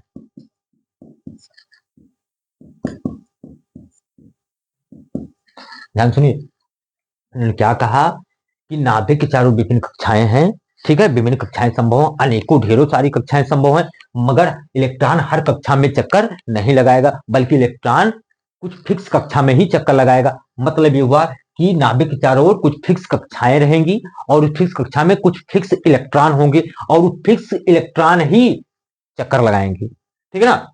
फिर इन्होंने क्या कहा कि जब इलेक्ट्रॉन उन्होंने कहा आगे कि ऊर्जा इलेक्ट्रॉन की नहीं रहेगी, बल्कि क्या होगी? कक्षा की रहेगी। क्या रहेगी? कक्षा की ऊर्जा रहेगी। मतलब जो इस कक्षा में इलेक्ट्रॉन होगा उसकी ऊर्जा वही हो जाएगी, इलेक्ट्रॉन की ऊर्जा वही हो जाएगी। तो इसका मतलब इस कक्षा में जो अस्थाई कक्षा है, इन्होंने आगे कहा कि अस्थाई कक्षा में इलेक्ट्रॉन जब तक चक्कर लगाएंगे वो अपना ऊर्जा का ह्रास नहीं करेंगे, मतलब ऊर्जा को वो उत्सर्जित नहीं करेंगे। तो वही हमने लिखा, अस्थाई कक्षा में चक्कर लगाते वक्त इलेक्ट्रॉन ऊर्जा को उत्सर्जन नहीं करते। फिर इन्होंने क्या कहा? चौथा पॉइंट लिख दे रहा हूं, ठीक है ना। वृत्ताकार कक्षा में, वृत्ताकार कक्षा में चक्कर लगाते हुए इलेक्ट्रॉन, देखिए ये इलेक्ट्रॉन का कोणीय संवेग, कोणीय संवेग जो होता है h/2 पाई का पूर्ण गुणज होता है। क्या होता है? पूर्ण गुणज होता है। यानी mvr बराबर किसका होगा? nh/2 पाई। बार बार पूछा जाता है, एक नंबर का बार बार पूछा जाता है, किसका पूर्ण गुणज होता है कोणीय संवेग? h/2 पाई का। यानी कि इलेक्ट्रॉन वृत्ताकार कक्षा में चक्कर लगा रहा है और वृत्ताकार कक्षा में चक्कर लगाते समय उसका जो कोणीय संवेग होगा वो nh/2 पाई होगा। इस प्रकार इन्होंने पहली कक्षा के कहा, दूसरे को यल कहा, तीसरे को m कहा, n कहा, o कहा, p कहा, q तक कहा। ठीक है ना। अब इन्होंने कहा कि जैसे जैसे हम दूर होते चले जाएंगे, जैसे जैसे नाभिक से दूर होते चले जाएंगे, यानी कक्षा जैसे जैसे बढ़ती जाएगी, यानी कक्षा की संख्या बढ़ती जाएगी, ऊर्जा ऊर्जा का मान बढ़ता जाएगा। यानी जो हमारी टोटल एनर्जी है, तो जो ऊर्जा है जो वो क्या होगी? बढ़ती जाएगी। ठीक है ना। तो इस तरह इन्होंने 4 पोस्टुलेशंस दिए और इसके बाद इन्होंने एक और चीज कहा कि जो है ऊर्जा का उत्सर्जन या अवशोषण पैकेट के रूप में होता है। अब अगर यहां से इलेक्ट्रॉन को बाहर निकालना है, यहां से इलेक्ट्रॉन को बाहर निकालना है, तो जितनी इसकी ऊर्जा होगी, अगर उससे ऊर्जा ज्यादा अगर हम दे दें तो ऊर्जा क्या हो जाएगा? ये इलेक्ट्रॉन क्या हो जाएगा? जंप करके बाहर चला जाएगा। तो उन्होंने कहा इसका मतलब इस समय क्या करेगा? ऊर्जा का अवशोषण करेगा। यानी कि अगर मान लीजिए E1 है, इसकी ऊर्जा E1 है, इसकी E2 है, तो इन्होंने कहा कि E2 माइनस E1 बराबर पैकेट के रूप में होती है। ऊर्जा किसके रूप में निकलती है बाहर? पैकेट के रूप में, एनर्जी बंडल्स के रूप में। यह इन्होंने कहा कि जब, यानी कि जब पैकेट के रूप में इन्होंने कहा एनर्जी बंडल्स, इन्होंने इसी को कहा एनर्जी बंडल्स, लिख दे रहे हैं एनर्जी बंडल्स। इन्होंने एनर्जी बंडल कहा, इसी को क्या कहा गया? क्वांटा कहा गया। क्या कहा गया? क्वांटा कहा गया।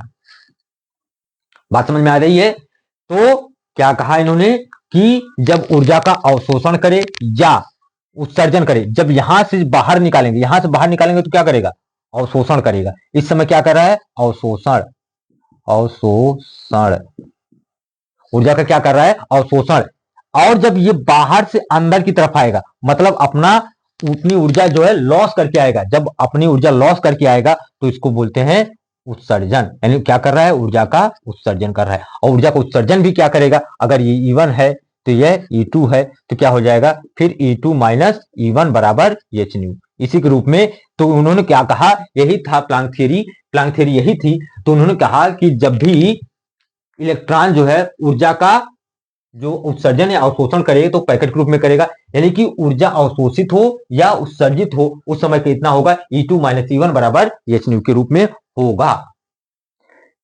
ये बात टोटल इन्होंने अवधारणा दी, पोस्टुलेशंस दिया इन्होंने, हमने पूरा आपके सामने इसका चिट्ठा खोल दिया।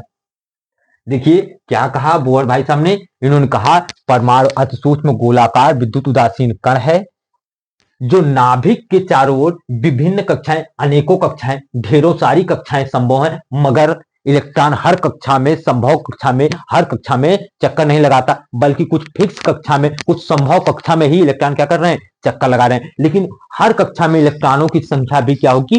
फिक्स होगी। हमने लिख दिया इसलिए। फिर कहा इन्होंने अस्थायी कक्षा में इलेक्ट्रॉन जब तक घूम रहा है, जब तक चक्कर लगा रहा है, उस समय उसके ऊर्जा का ह्रास नहीं होगा, मतलब ऊर्जा उत्सर्जित नहीं होगी। इसका मतलब है कि ऊर्जा इलेक्ट्रॉन की नहीं बल्कि ऊर्जा कक्षा की होती है। तो कक्षा में लगातार वो फिक्स कक्षा है, अब वो फिक्स कक्षा में ऊर्जा भी फिक्स हो गई, तो इसका मतलब है कि जब तक इलेक्ट्रॉन इसमें घूमेगा उसके पास ऊर्जा है, और जैसे यहां से निकल गया तो उसके पास ऊर्जा दूसरी हो जाएगी। मतलब ऊर्जा इलेक्ट्रॉन की अगर होती तो कह रहा है कि वो ऊर्जा कहीं कहीं लॉस होती, क्योंकि वो इलेक्ट्रॉन घूम रहा है, मगर इलेक्ट्रॉन की ऊर्जा नहीं है बल्कि किसकी है? कक्षा की ऊर्जा है। कक्षा की ऊर्जा है तो जो उसमें रहेगा उसी की ऊर्जा मानी जाएगी। ठीक है ना।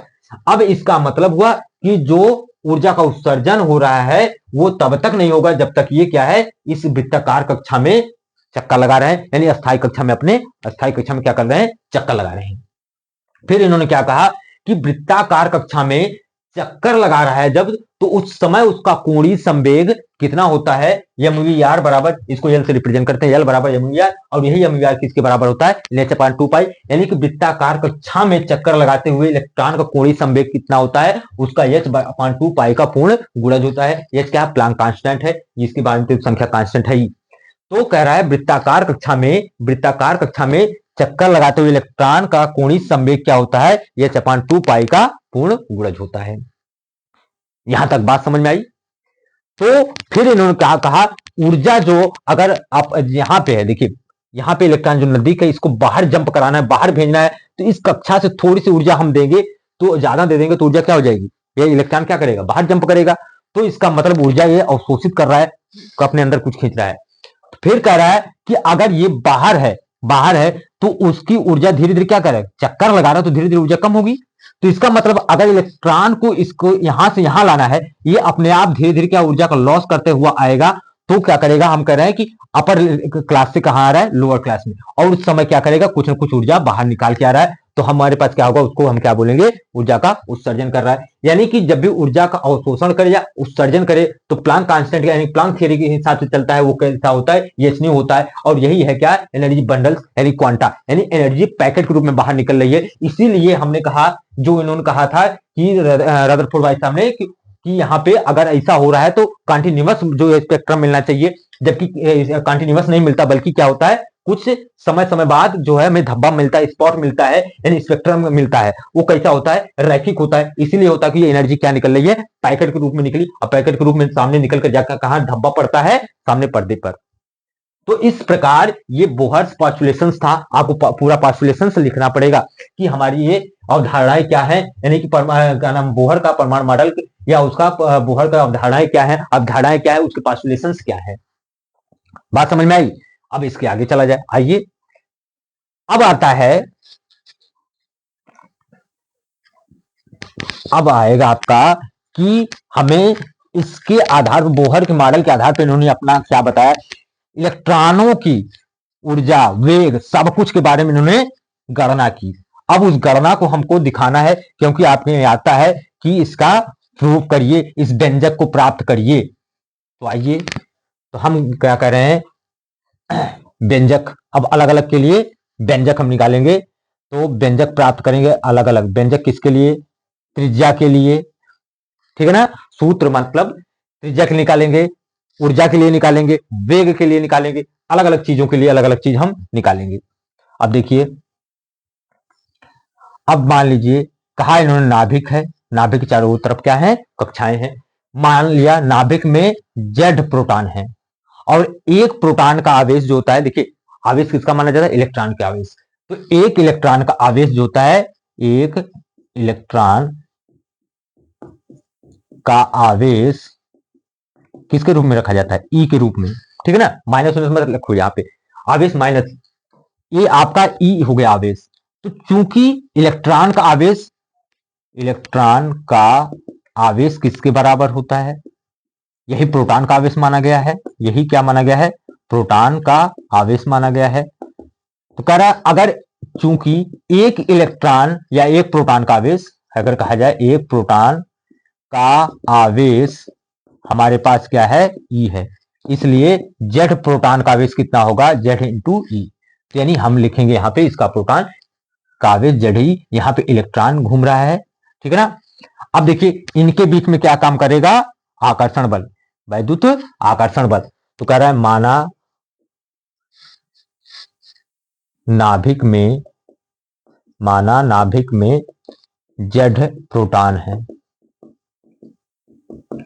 ठीक है ना। अब नाभिक में उपस्थित प्रोटॉनों तथा कक्षा में चक्कर लगा रहे इलेक्ट्रॉन के बीच वैद्युत आकर्षण, बहुत ज्यादा नहीं लिखूंगा, आकर्षण बल कार्य करता है। तो देखिए क्या है, तो एफ ई बराबर कितना होगा 1/4 pi epsilon naught Q1 into Q2 divided by R square. इनके बीच की दूरी मान लीजिए आर है। अब है कि Q1 क्या है, जेड ई है, Z into E into Q2 कितना है, ई है इलेक्ट्रॉन का आवेश, बटे क्या है इसका डिवाइडेड कर रहे हैं आर स्क्वायर। इक्वेशन नंबर हम इसको आगे बढ़ाते हैं, एफ ई बराबर कितना हो गया 1/4 pi epsilon naught Z E square by R square. Equation number 1 हो गया, ठीक है ना। अब एक चीज और होती है, इन्होंने कहा था कोणीय संवेग एम वी आर बराबर कितना होता है एन एच अपान 2 पाई, ये भी तो आपने पढ़ा है। तो यहां से वी अजगल निकाल दिया जाए, वी इक्वल टू कितना हो जाएगा एन एच अपान 2 पाई इंटू एम आर। अगर स्क्वायर कर दें तो इसका वी स्क्वायर बराबर कितना हो जाएगा N square H square divided by, ये स्क्वायर कर रहे हैं तो कितना होगा 4 pi square M square into R square. ये आपका हो गया, मान लीजिए इक्वेशन नंबर ये 2 है, ये क्या है इक्वेशन नंबर 3 है। अब देखिए, अब चूंकि अब करते चले जाएंगे, जगह थोड़ा जगह कम पड़ेगी। देखिए अब क्या कर रहा है कि अगर हमारे पास ये दोनों आकर्षण बल हैं, देखिए आकर्षण बल है और साथ में वृत्ताकार कक्षा में चक्कर लगा रहा है, इलेक्ट्रॉन क्या कर रहा है वृत्ताकार कक्षा में चक्कर लगा रहा है। तो जब इलेक्ट्रॉन वृत्ताकार कक्षा में चक्कर लगा रहा है, इसका मतलब यहाँ पे एक अभिकेंद्रीय बल भी तो होगा, अपकेंद्रीय बल भी तो होगा। इसको जो बैलेंस करेगा अपकेंद्रीय बल, कौन बैलेंस कर रहा है, ये अंदर की तरफ आकर्षण बल, इसको बाहर की तरफ कौन खींचेगा अपकेंद्रीय बल, यानी सेंट्रीफ्यूगल फोर्स एफ सी बराबर कितना होता है M V square divided by R, क्योंकि इलेक्ट्रॉन का द्रव्यमान हमने कितना माना है एम मान लिया है। तो देखिए संतुलन की अवस्था में क्या होगा, संतुलन की अवस्था के लिए क्या चाहिए, संतुलन की अवस्था में क्या होगा एफ ई बराबर किसके होना चाहिए एफ सी के, यानी कि अंदर की तरफ केंद्र की तरफ आकर्षण बल कर रहा है जिसको आप केंद्रीय बल भी बोल रहे हो, और इसका विरोध कौन कर रहा है अब केंद्रीय बल, दोनों एक दूसरे के टाइट खींचे हुए हैं और इस तरह जो इलेक्ट्रॉन लगातार क्या रहा है गोलाकार कक्षा में चक्कर लगा रहा है। तो दोनों को बैलेंस अगर करना है तो दोनों बराबर होंगे तो बैलेंस होगा, अन्यथा चाहिए अंदर की तरफ गिर जाएगा या तो बाहर चला जाएगा। तो आइए देखते हैं या फिर क्या है हमारे पास क्या है 1/4 pi epsilon naught Z E square divided by R square, ये बराबर किसके हो रहा है M V square divided by R. अगर देखा जाए तो एक आर से कैंसिल हो गया, क्या बचा 1/4 pi epsilon naught Z E square divided by R बराबर कितना आ गया एम वी स्क्वायर। अब देखिए यम को इसके नीचे लेकर चले आओ, देखिए v बराबर क्या, ये इसके नीचे चला आएगा, तो वी स्क्वायर बराबर क्या हो जाएगा 1/4 pi epsilon naught Z E square divided by M into R. अब वी स्क्वायर हमारे पास क्या है, ये है, देखिए वी स्क्वायर क्या है हमारे पास ये है। अब चूंकि अब लिख दें समीकरण 3 से क्या है वी स्क्वायर की वैल्यू है तो वी स्क्वायर की जगह पर रख दे रहे हैं, तो हमारे पास क्या है N square H square divided by 4 pi square M square R square, ये बराबर किसके होगा 1/4 pi epsilon not into Z E square divided by M R. अब देखिए अब हमारे पास आर है, एक आर से आर कैंसिल हो जाएगा, एक आर से आर कैंसिल हो गया। तो अगर हम यहां से आर निकालें, यहां से आर बराबर इधर करें तो इसका मल्टीप्लीकेशन यहां होगा, तो आर बराबर हो जाएगा, ये क्या हो जाएगा 4 pi epsilon not into N square into H square और यम तो है ही डिवाइडेड बाई, देखिए क्या हो रहा है क्योंकि आर की वैल्यू हम फाइंड कर रहे हैं यहाँ पे, तो आर कितना हो जाएगा ये हो जाएगा 4 पाई स्क्वायर, ये क्या हो जाएगा यम स्क्वायर 4 पाई स्क्वायर यम स्क्वायर इंटू क्या है आर तो निकाल रहे हैं, ये क्या बच रहा है इंटू जेड ई स्क्वायर, दिख रहा है ना बाबू। तो देखिए अगर आप चाहें तो इसको एक पाई से एक पाई कैंसिल कर देंगे, 4 से कैंसिल। अब आर बराबर अगर हम देखें तो ये क्या बच रहा है epsilon not into H square into M, एक यम से कैंसिल कर दो ना, एक यम कैंसिल हो गया इंटू यम डिवाइडेड बाई कितना हो रहा है पाई इंटू यम, यम तो कैंसिल हो गया ना, इंटू ई स्क्वायर इंटू क्या कर रहे हैं हम इसको अलग कर दे रहे हैं एन स्क्वायर बाई जेड, इसको लेकर चले आ रहे हैं यहाँ पे। तो आर बराबर हमारे पास आ गया टोटल। अगर हम देखें ये टोटल वैल्यू अगर रखा जाए तो ये लगभग लगभग आता है 0.53 एंगस्ट्रॉम के बराबर आता है। टोटल वैल्यू रखिए, देखिए सब कांस्टेंट है। एप्सिलॉन नॉट की वैल्यू कितनी रखेंगे 8.85 इंटू 10 की पावर माइनस 12, और इसके बाद यहाँ का माइनस 8 रखते हैं, ठीक है ना, जो भी है। एच की वैल्यू क्या रखेंगे 6.63 इंटू 10 की पावर माइनस 27 आर के सेकेंड। इसके बाद पाई की वैल्यू 3.14, एम की वैल्यू इलेक्ट्रॉन का द्रव्यमान 9.1 इंटू 10 की पावर माइनस 31 केजी। ई यानी इलेक्ट्रॉन का आवेश, इलेक्ट्रॉन का आवेश जो हम रखते हैं 1.6 इंटू 10 की माइनस 19 कूलम। तो आर यानी कि टोटल वैल्यू रखेंगे तो हमारे पास आता है 2.18 इंटू 10 की पावर 6। ये क्या आ जाएगा, और टोटल वैल्यू हम ये रखेंगे ना 0.53 निकाल लेना, 0.53 into N square by Z, ये क्या आएगा एंगस्ट्रॉम। तो त्रिज्या जो हमारे लिए कैलकुलेट करने के लिए आती है कि जो है बोहर की प्रथम कक्षा की त्रिज्या, या कि बोहर के कक्षा की त्रिज्या का सूत्र स्थापित कीजिए, व्यंजक प्राप्त करिए, क्योंकि पिछली बार आया है आपका कि प्रथम कक्षा की त्रिज्या और निर्धारित करिए। तो ये यानी कि वैल्यू हम क्या रख देंगे, 1 रख देंगे, ठीक है ना। तो हमारे पास आ जाएगी, कितना हो जाएगा 1। अगर हाइड्रोजन है तो वहां जेड का मान क्या है, देखिए जहां पे ये क्या है कक्षा की त्रिज्या, आर क्या है कक्षा की त्रिज्या है, ये एन क्या है कक्षा की संख्या है, जेड क्या है परमाणु क्रमांक है, ठीक है ना। तो हमारे पास इस तरह डेरिवेट हुआ कि कक्षा की त्रिज्या कितनी होगी। इस पर बहुत सारे क्वेश्चन आएंगे। तो रेडियस यानी आपका जो है कक्षा की त्रिज्या कितनी आई 0.53 into N square by Z angstrom, ध्यान रखना ये एंगस्ट्रॉम में होगी, ठीक है ना।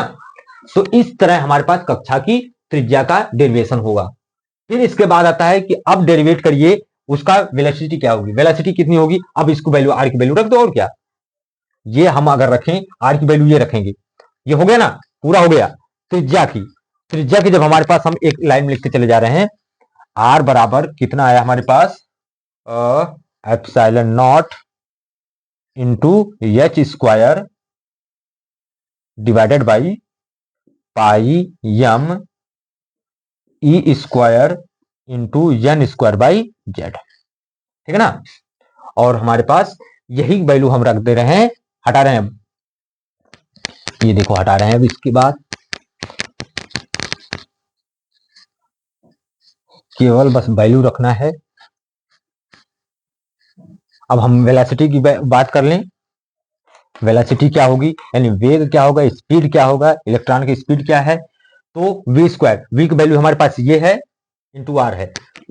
तो वी बराबर हमारे पास है N H divided by 2 pi M into R. R की जगह पर हम रखेंगे कितना epsilon not into H square divided by pi M E square into N square by Z. देखिए ऊपर चला जाएगा, पाई पाई काट दो, एम से एम चला गया, और ई तो है नहीं। तो देखिए हमारे पास क्या बचा, वी बराबर बच रहा है, ये ऊपर चला जाएगा N H into E square into Z divided by 2 epsilon not into H square into N square. देखिए एक एच से एच चला गया और तो कुछ बचा नहीं। तो v बराबर हमारे पास बच रहा है ई स्क्वायर, एक एन से एन कैंसिल होगा, E square divided by 2 epsilon not H into Z by N. ये टोटली कांस्टेंट होता है, ये आपका वेलोसिटी का यानी स्पीड का सूत्र आ गया। तो v बराबर क्या होगा, ये टोटल वैल्यू आती है, कैलकुलेट करेंगे 2.18 इंटू 10 की power 6 into Z by N metre पर सेकेंड। ये आपको याद करके चलना है, क्योंकि इस पे न्यूमेरिकल आएंगे, आपको उसी पे क्वेश्चन लगाने पड़ेंगे।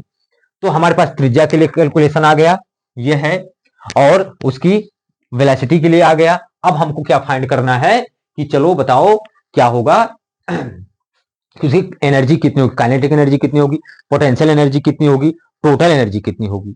तो सबके लिए हम एक एक चीज व्याख्या उसकी करेंगे, ठीक है ना। आइए चलते हैं।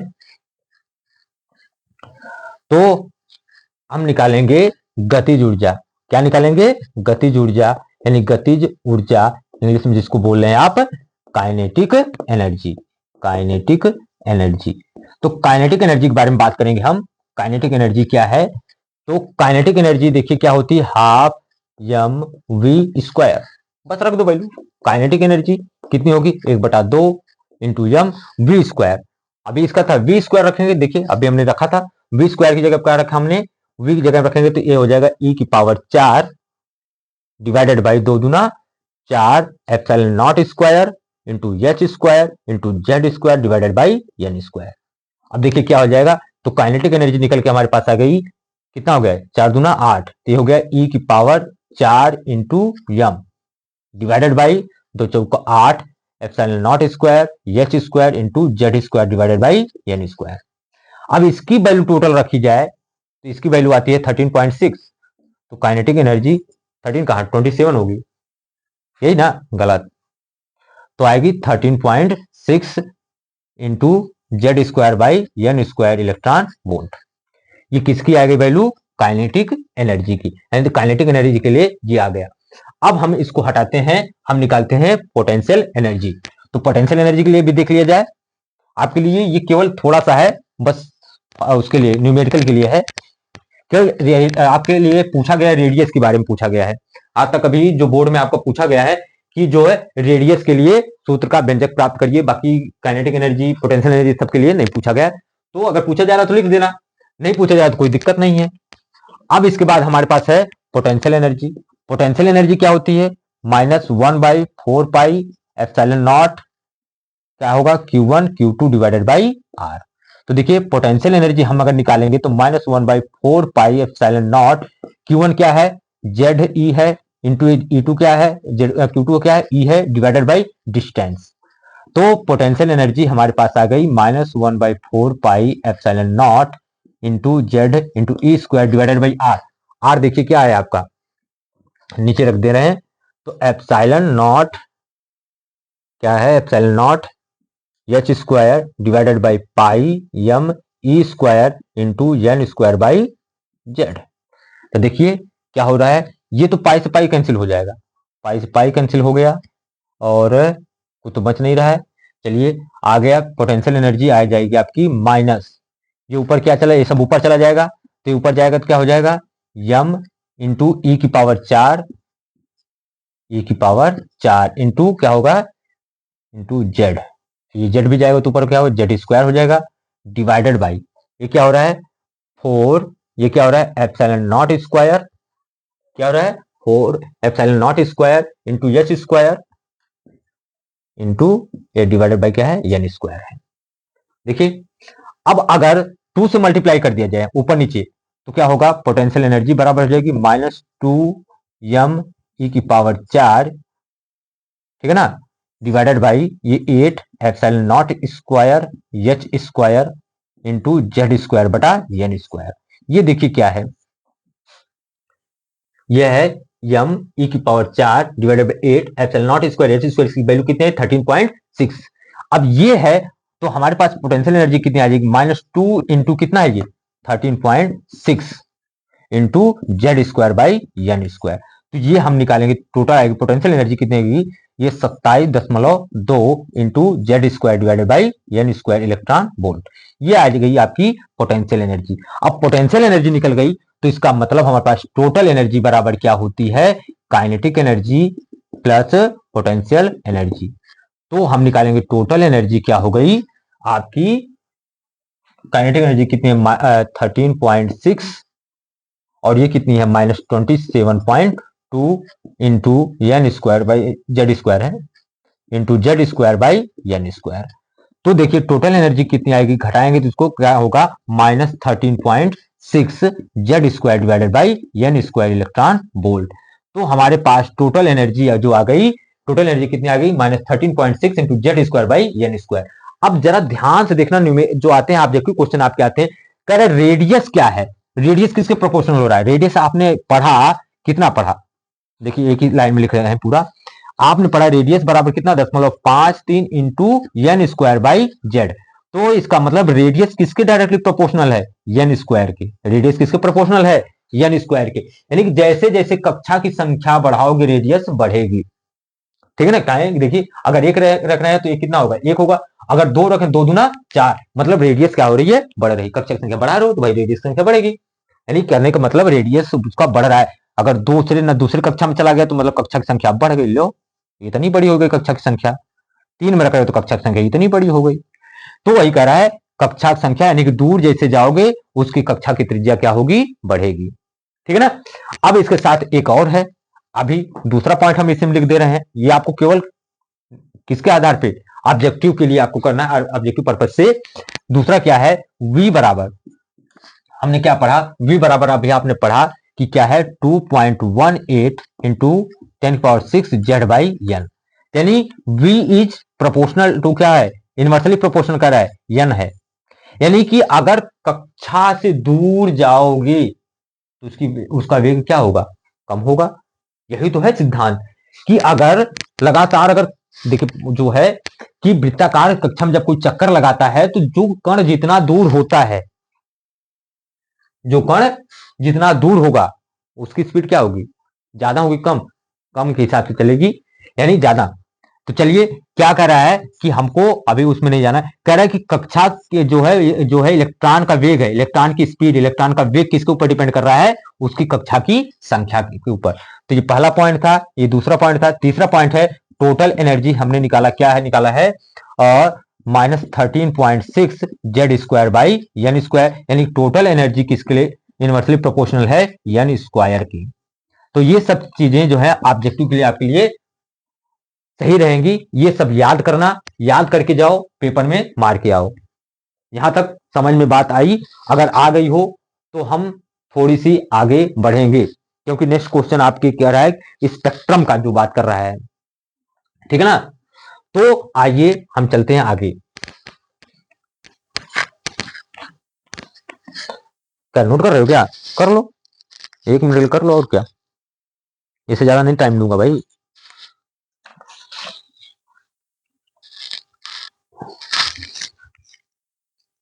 चलें, आइए।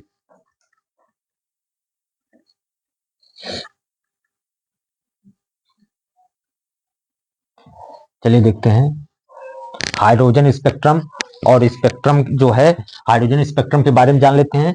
और हाइड्रोजन स्पेक्ट्रम के लिए कह रहा है जो ऊर्जा आरेख खींचने के लिए आएगा या विभिन्न लाइंस जो प्राप्त होंगी वो कौन कौन सी प्राप्त होंगी, ऊर्जा स्तर आरेख, या उसका कह रहा है कि क्या क्वेश्चन में कह रहा है कि हाइड्रोजन परमाणु के लिए ऊर्जा स्तर आरेख खींचिए, या कह रहा है कि हाइड्रोजन स्पेक्ट्रम की विभिन्न श्रेणियों के लिए तरंग दैर्ध्य का सूत्र लिखिए, लाइमन श्रेणी की प्रथम रेखा की तरंग दैर्ध्य, ये सब ज्ञात करने के लिए आपको आएगा। ठीक है ना। तो हम कह रहे हैं कि अगर मान लीजिए ऊर्जा, हमने क्या कहा E2 माइनस E1 क्या होता है, एच न्यू होता है, एक होता है, और न्यू बराबर क्या होता है, C बाई लेमडा होता है। तो हम इसको लिख सकते हैं E2 माइनस E1 बराबर हम लिख सकते हैं HC बाई लेमडा।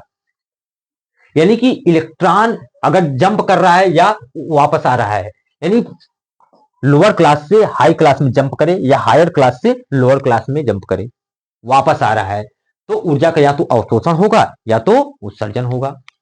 अब वो ऊर्जा का उत्सर्जन या अवशोषण जो किसके रूप में हो रहा है, पैकेट के रूप में हो रहा है, यानी जो ऊर्जा जा रही है आ रही है वो क्या हो रहा है, विकिरण के रूप में ऊर्जा उत्सर्जित कर रहा है।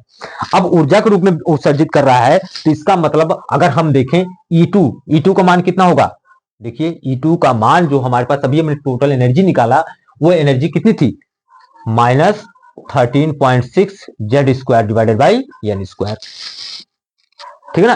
अब जेड स्क्वायर यानी E2 है तो इसका मतलब क्या होगा, ये 2 का स्क्वायर होगा, ये माइनस, फिर ये माइनस क्या है, E1 है, तो इसका मतलब कितना होगा 13.6 Z square divided by N1 square. ये तो है, ये बराबर किसके होगा, ये C बाई लेमडा हो जाएगा।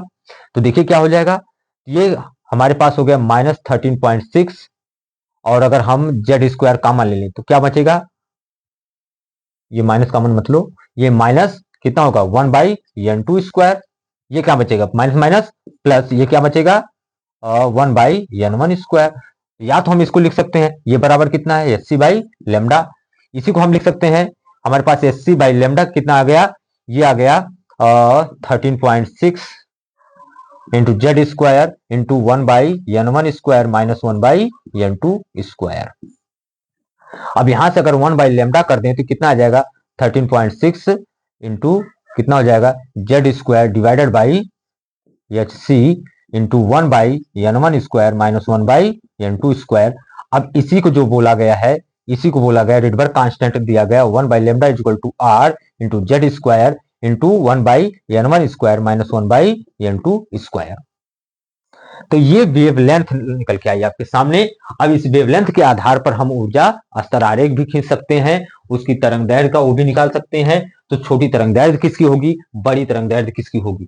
तो देखिए अब हम विभिन्न कक्षाओं की उसकी क्या करेंगे, अलग अलग निकालेंगे, श्रेणियां कौन कौन सी प्राप्त होंगी। तो अगर यहां से हमने कहा 1/λ बराबर आया, मान लीजिए हाइड्रोजन है, क्योंकि हम कर रहे हैं क्या, हाइड्रोजन स्पेक्ट्रम की बात कर रहे हैं। तो हाइड्रोजन स्पेक्ट्रम की बात करेंगे तो हाइड्रोजन स्पेक्ट्रम में क्या होगा, जेड की वैल्यू क्या होगी, जेड बराबर 1 होगा, क्योंकि हाइड्रोजन के पास परमाणु क्रमांक कितना होता है, एक, यानी एक ही प्रोटॉन एक ही इलेक्ट्रॉन। चलिए तो 1 बाई कितना हो जाएगा, lambda equal to R into 1/n1 square minus 1/n2 square, ये निकल कर आएगा। अगर यदि n1 बराबर होगी 1 और n2 बराबर कितना होगा 2, तो ये किस श्रेणी में आएगा, इसको माना गया ये है लाइमन श्रेणी। क्या माना गया, ये लाइमन श्रेणी है। और यदि n1 बराबर 2 और n2 बराबर 3 हो गया तो इसको बोला गया बामर श्रेणी। क्या बोला गया, बामर श्रेणी या सीरीज। अगर n1 बराबर 3 हो जाए, n2 बराबर क्या हो जाए 4 हो जाए, तो इसे बोला गया पाश्चन सीरीज या पाश्चन श्रेणी, पाश्चन श्रेणी। और अगर n1 बराबर 4, n2 बराबर कितना हो जाए 5, तो इसको बोला गया ब्रैकेट श्रेणी। ध्यान से देख लेना बाबू, ब्रैकेट श्रेणी, क्योंकि अभी हम स्तर आरेख खींचेंगे। n1 बराबर अगर 5 हो गया, n2 बराबर कितना हो गया 6 हो गया, तो इसको बोला जाएगा फुंड श्रेणी, फुंड श्रेणी। और किसमें आते हैं ये ध्यान से देखना, लाइमन जो आता है ये आता है अल्ट्रावायलेट में। किसमें, अल्ट्रावायलेट में, अल्ट्रावायलेट रीजन में आता है। किस रीजन में आता है, अल्ट्रावायलेट रीजन में। ये क्या आता है, विजिबल रेंज में। तो कौन सा आता है, दृश्य प्रकाश इसको कहते हैं। कौन सा इसका जो है थ्री किस में आता है, बामर थ्री जो किस में आता है, दृश्य प्रकाश में आता है, इसको बोला गया विजिबल। ये बोला गया किसमें, पाश्चन किस में आती है, इंफ्रारेड, इंफ्रारेड में आता है। ब्रैकेट किस में आता है, फॉर इंफ्रारेड। याद रहना चाहिए बाबू, पूछ लिया जाता है। फुंड किस में आता है, फॉर इंफ्रारेड में आता है। तो ये श्रेणियां हैं। आपको अभी इन्हीं को मिलाकर क्या है, स्तर खींचना है, यानी कि स्पेक्ट्रम खींचना है। तो स्पेक्ट्रम खींचने के लिए हम इसको डिलीट करेंगे, तो हम चलते हैं उस स्तर की तरफ। हाइड्रोजन स्पेक्ट्रम जो हमें प्राप्त होता है उसको बनाना है। तो विभिन्न श्रेणियों के लिए स्पेक्ट्रम समूह बनाइए, स्पेक्ट्रम यानी श्रेणियों का वो खींचिए, स्तर आरेख खींचिए।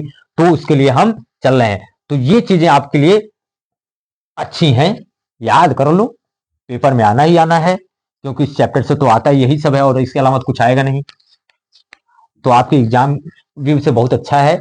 आइए तो देखिए, कहा मान लीजिए ये भला है, तो ये जैसे जैसे कक्षा की संख्या बढ़ती जाएगी वो ऊर्जा जो है ये इस तरह, फिर इस तरह, फिर और नजदीक हो जाएगी। ठीक है, 1 2 3 4 5 6 7। अब मान लीजिए इसी से कहा अनंत तक है, ठीक है ना। तो हमको नहीं, मतलब ये n1 क्या है, ये n बराबर 1 है, ये n बराबर 2 है, ये n बराबर 3 है, ये n बराबर 4 है, ये क्या है n बराबर 5 है, ये n बराबर 6 है, ये क्या है n बराबर 7। तो या तो पहली कक्षा में कूदे, 7वीं से पहली कक्षा में कूद कर आए इलेक्ट्रॉन जंप करके, या तो हो सकता है 6वीं से कहा आए, पहली कक्षा में आए, या तो हो सकता है 5वीं से आए पहली कक्षा में, या तो हो सकता है इलेक्ट्रॉन 4थी से आए, हो सकता है 3री से आए, और हो सकता है पहली से आए। इस तरह जो इलेक्ट्रॉन जंप कर रहा है, ऊर्जा को उत्सर्जन कर रहा है, देखिए एक रैखिक रूप में कर रहा है। और इस समूह में जो है, इस स्पेक्ट्रम को बोला गया क्या, लाइमन श्रेणी। ये जो स्पेक्ट्रम मिल रहा है किस समूह में आया, इस श्रेणी को बोला गया लाइमन श्रेणी। क्या बोला गया? लाइमन श्रेणी। क्या बोला गया? लाइमन श्रेणी बोला गया। फिर जब दूसरा आया तो कह रहा है कि अब तो इसमें हो गया, इसका नहीं, n1 बराबर 1 और लाइमन के लिए n2 बराबर क्या था? 2 था। तो लास्ट कहां से आ रहा है? 2 से आ रहा है, या तो आनंद 7वीं कक्षा से आ सकता है। फिर कह रहा है अब देखिए 7वीं से या तो 2 में आ सकता है, या तो 6वीं से 2 में आ सकता है, 5वीं से 2 में आ सकता है, चौथी से 2 में आ सकता है और तीसरी से 2 में आ सकता है। इस समूह को, जो स्पेक्ट्रम समूह मिला, इसको क्या बोला गया? बामर श्रेणी। ठीक है ना? तो बामर श्रेणी जिसको बोला गया, बामर श्रेणी बोला गया। फिर आया का 7वीं से कहां आ सकता है? 7वीं से कहां आ सकता है? तीसरे में, या तो 6वें से तीसरे में, 5वें से, फिर चौथे से। ये जो श्रेणी प्राप्त हुई हमें मिली क्या? इसको बोला गया पाश्चन श्रेणी। पाश्चन श्रेणी। फिर आया कि नहीं, अब 7वें से किस में आए? देखो किस में आए? चौथी कक्षा में, या तो 6वीं से आए या तो 5वीं से। इसको क्या बोला गया? ब्रैकेट, ब्रैकेट श्रेणी। या तो अब देखिए 7वें से किस में आए? 6वें में आए। क्या है? इसमें आए 5वें में, ये क्या है? 5वें, 6वें से आए दूसरे में। तो क्या हो गया? ये हमारा जो श्रेणी प्राप्त हुई इसको बोला गया फुंड श्रेणी। क्या बोला गया? फुंड श्रेणी। तो ये स्तर आरेख है, हाइड्रोजन स्पेक्ट्रम आरेख है। ये क्या है? हाइड्रोजन स्पेक्ट्रम आरेख। यही है क्या आपका हाइड्रोजन स्पेक्ट्रम जो है। ये विभिन्न श्रेणियों के लिए क्या है? हमने बोल दिया विभिन्न श्रेणियों के लिए स्पेक्ट्रम आरेख किसका? हाइड्रोजन के लिए। तो लाइमन श्रेणी प्राप्त हो गई, बामर श्रेणी प्राप्त हो गई, पाश्चन श्रेणी प्राप्त हो गई, ब्रैकेट श्रेणी प्राप्त हो गई, फुंड श्रेणी प्राप्त हो गई। इस तरह आपका स्तर आरेख आता है खींचने के लिए कि हाँ इसका स्तर आरेख खींचिए। तो आपने टोटल क्या क्या पढ़ा आज? कि हमने पढ़ाया आपको कि भाई बताओ सबसे पहले परमाणु मॉडल किसने किया, प्रस्तुत किसने किया था? सबसे पहले डाल्टन भाई साहब आए थे। उसके बाद हमने बताया कौन आए? थॉमसन मॉडल आया। थॉमसन मॉडल में क्या क्या कहा गया? उसके बाद हमने आपको क्या बताया कि रदरफोर्ड का अल्फा कणों का प्रकीर्णन क्या है, इसका एक्सपेरिमेंट क्या है। उसके बाद उसके आधार पर उसका मॉडल क्या है। उसके आधार पर फिर और हमने कुछ और अलग जाना, उनका अस्थायित्व था कि नहीं था परमाणु के संबंध में, वो उनका मॉडल। फिर इसके बाद उनकी कमियां हमने निकाली।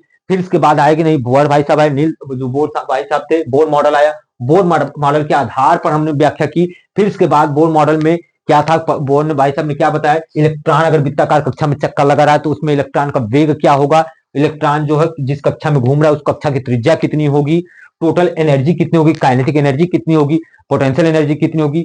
और इस तरह फिर आया कि बोर भाई साहब ने बताया कि इस हाइड्रोजन स्पेक्ट्रम क्या है, हाइड्रोजन स्पेक्ट्रम का आरेख क्या है। इस तरह से इन्होंने टोटली हमने डिस्क्राइब आज किया।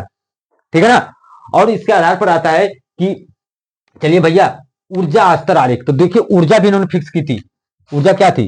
तो आपकी ऊर्जा थी -13.6 into Z square by N square. अगर हाइड्रोजन कर दिया, हाइड्रोजन स्पेक्ट्रम में जेड तो हटा ही दो, तो कितना है? पहली कक्षा। तो इसका मतलब पहली कक्षा की ऊर्जा कितनी होगी इसकी? अगर कहीं यही कहते कि ऊर्जा स्तर आरेख खींचे, देखो बाबू एकदम बहुत आसान बता दे रहा हूं, ऊर्जा स्तर आरेख। तो यही चीज खींच देना, बस केवल यहां ऊर्जा लिख देना। तो ऊर्जा स्तर आरेख n1 कितना है? 1 है। देखिए n1 बराबर हमने 1 रख दिया तो कितना हो गया? n बराबर 1 रखा तो कितना हुआ? -13.6। यानी पहली कक्षा की ऊर्जा कितनी होगी? -13.6 इलेक्ट्रॉन वोल्ट। अगर इसी पर हम रख दें n बराबर 2 रख दें तो कितना हो जाएगा? 13.6 डिवाइड बाई 2 दूना 4, तो कितना आएगा? 4 12 और 4 चौका 16। तो ये आ गया माइनस दूसरी कक्षा का 3.4 इलेक्ट्रॉन वोल्ट। यानी बामर श्रेणी की कितनी हो गई एनर्जी? -3.4 इलेक्ट्रॉन वोल्ट उस कक्षा की त्रिज्या। अगर n इक्वल टू 3 रख दें तो देखो -13.6 डिवाइडेड बाई 3 का 9, 9 कम 9 4 और 9 5 45, 6 46, 9 कम 9, तो कितना आ गया? ये आपका आ गए पाषाण भाई साहब। किस में आएंगे? इनकी ऊर्जा कितनी होगी तीसरी कक्षा की? 1.51 माइनस में इलेक्ट्रॉन वोल्ट। फिर n इक्वल टू अगर हम 4 रख रहे हैं तो -13.6 डिवाइडेड बाई 4 का 16, तो कितना आएगा? दशमलव भाग दे लो ना, 136 डिवाइडेड बाई 16 दशमलव 16 85 8 बार 8 छक 48, कितना होगा? 8 छक 48, 8 कम 8, 8 4 12। तो कितना हो गया, फिर कितना बचा, 8, यहां बचा कुछ नहीं, ठीक है ना, 8 भाग 16 पचे 80.85, इसका होगा कितना, और ब्रैकेट सीरीज का कितना होगा 0.85 इलेक्ट्रॉन वोल्ट, लेकिन माइनस में। फिर n इक्वल टू कह रहा है कितना हम रख रहे हैं, n इक्वल टू 5 रख दें, n इक्वल टू 5 रख दीजिए तो कितना आ जाएगा, और -13.6 डिवाइडेड बाई 25 भाग दे दीजिए। देखिए 1306 हम अगर 25 से भाग दे रहे हैं तो कितना आ रहा है 0 और 25 चौका 25 पंजे 125, 0.5 आएगा लगभग, और 3 में से 2 जाए 1, फिर हो गया 0, 25 चौका 100.54, यानी पूर्ण श्रेणी की कितनी आ जाएगी एनर्जी, -0.54 इलेक्ट्रॉन वोल्ट। इस तरह हम ऊर्जा केवल लिखकर चले जाएं और यही चीजें बना दें तो हमारे पास क्या आ गया, ये ऊर्जा स्तर आरेख। तो हाइड्रोजन स्पेक्ट्रम के लिए, या हाइड्रोजन स्पेक्ट्रम की जो इसने कहा, देखिए क्वेश्चन में क्या कहा है, मैं आपको दे रहा हूं, कह रहा है हाइड्रोजन परमाणु के लिए ऊर्जा स्तर आरेख खींचिए तथा स्पेक्ट्रमी रेखाओं की लाइमन, बामर एवं पाचन श्रेणियों की उत्पत्ति समझाइए। तो ये आपका था, आपके पास ये ऊर्जा स्तर आरेख हो गया, जिसमें केवल आपके अलग अलग श्रेणियां हो गई, लाइमन श्रेणी हो गई, बामर श्रेणी हो गई, पाचन श्रेणी हो गई, ब्रैकेट श्रेणी हो गई और पूर्ण श्रेणी। और अगर कहे मिनिमम तरंग दैर्ध्य और अधिकतम तरंग दैर्ध्य की बात करें तो आपको निकालना पड़ेगा कौन सूत्र से, 1/λ इक्वल टू क्या, r इंटू कितना होगा 1/n1 square minus 1/n2 square से। और अगर न्यूनतम की बात करेगा तो मतलब है कि अंतिम कक्षा कहां है, यानी कि तो आपकी वैल्यू कहां है, इनफाइनाइट पर है, ठीक है ना। और मैक्सिमम पूछेगी तो मैक्सिमम कहां तरंग दैर्ध्य आएगी, जो नजदीक होगी, यानी कि अगर लाइमन की जैसे मान लीजिए बात किया, लाइमन की बात की जाए तो लाइमन थ्रेड की बात किया जाए तो n1 इक्वल टू कितना हो जाएगा 1 हो जाएगा, और n2 बराबर कितना हो जाएगा 2 हो जाएगा। तो यहां पे जब आप निकालेंगे इसकी वैल्यू रखेंगे तो कुछ वैल्यू आएगी 911 या 912 आपके आते हैं एंगस्ट्रॉम में, तो उसके हिसाब से आपको करना होगा, ठीक है ना। तो हमारे पास क्या है, टोटल हमने आज वन शॉर्ट वीडियो में आपको टोटल आपको पूरा एटॉमिक स्ट्रक्चर के बारे में बताया, क्या क्या मॉडल होते हैं, क्या क्या किसकी कमियां थी, उस कमियों के बारे में हमने आपको बताया। और इसके बाद बताया हमने हाइड्रोजन स्पेक्ट्रम क्या होता है, हाइड्रोजन स्पेक्ट्रम में श्रेणियां क्या क्या आती हैं, लाइमन श्रेणी आती है, बामर श्रेणी आती है, पाचन श्रेणी आती है, ब्रैकेट श्रेणी आती है, पूर्ण श्रेणी आती है, ये किस रीजन में पड़ेंगी, किसमें कहा विजिबल होगा, जैसे बामर में क्या विजिबल रीजन में आता है, ये किस में आता है, अल्ट्रावायलेट में आता है, ये क्या आता है इंफ्रारेड में आता है, ये फॉर इंफ्रारेड और ये फॉर इंफ्रारेड। तो इस तरह से फिर इसके बाद हमने हर एक कक्षा की ऊर्जा निकाला, और तो हर कक्षा की ऊर्जा निकाला तो हमारे पास श्रेणियों में कक्षा की ऊर्जा पूछा, तो ऊर्जा स्तर आरेख हमारे पास बना, तो हम ऊर्जा स्तर आरेख भी आपके सामने बनाकर रख दिए। इस तरह अब केवल आपको बचा न्यूमेरिकल, तो न्यूमेरिकल देखिए आप लोग करते रहिए। ये हमारा वन शॉट वीडियो सिर्फ कॉन्सेप्ट यानी थियरी का था, और मैं चाहता हूं कि आप लोग हमारी वीडियो को ज्यादा से ज्यादा लाइक करिए, कमेंट करिए, शेयर करिए, सब्सक्राइब तो करना ना भूलिए, ठीक है ना। और अगर आपको अच्छी लग रही है तो सब्सक्राइब जरूर करिए बाबू, क्योंकि आप लोग अगर सब्सक्राइब करोगे तो हमें उससे कहीं से अधिक एनर्जी मिलेगी, और हम आपके सामने अधिक से अधिक एनर्जी के साथ आपको अलग अलग वीडियो लेकर आएंगे, अलग अलग चैप्टर पर लाएंगे। इस तरह हम रोज आपके सामने अलग अलग वीडियो लेकर आएंगे, वन शॉट वीडियो के लेकर आएंगे, और इससे ज्यादा कुछ नहीं, बस। Thank you.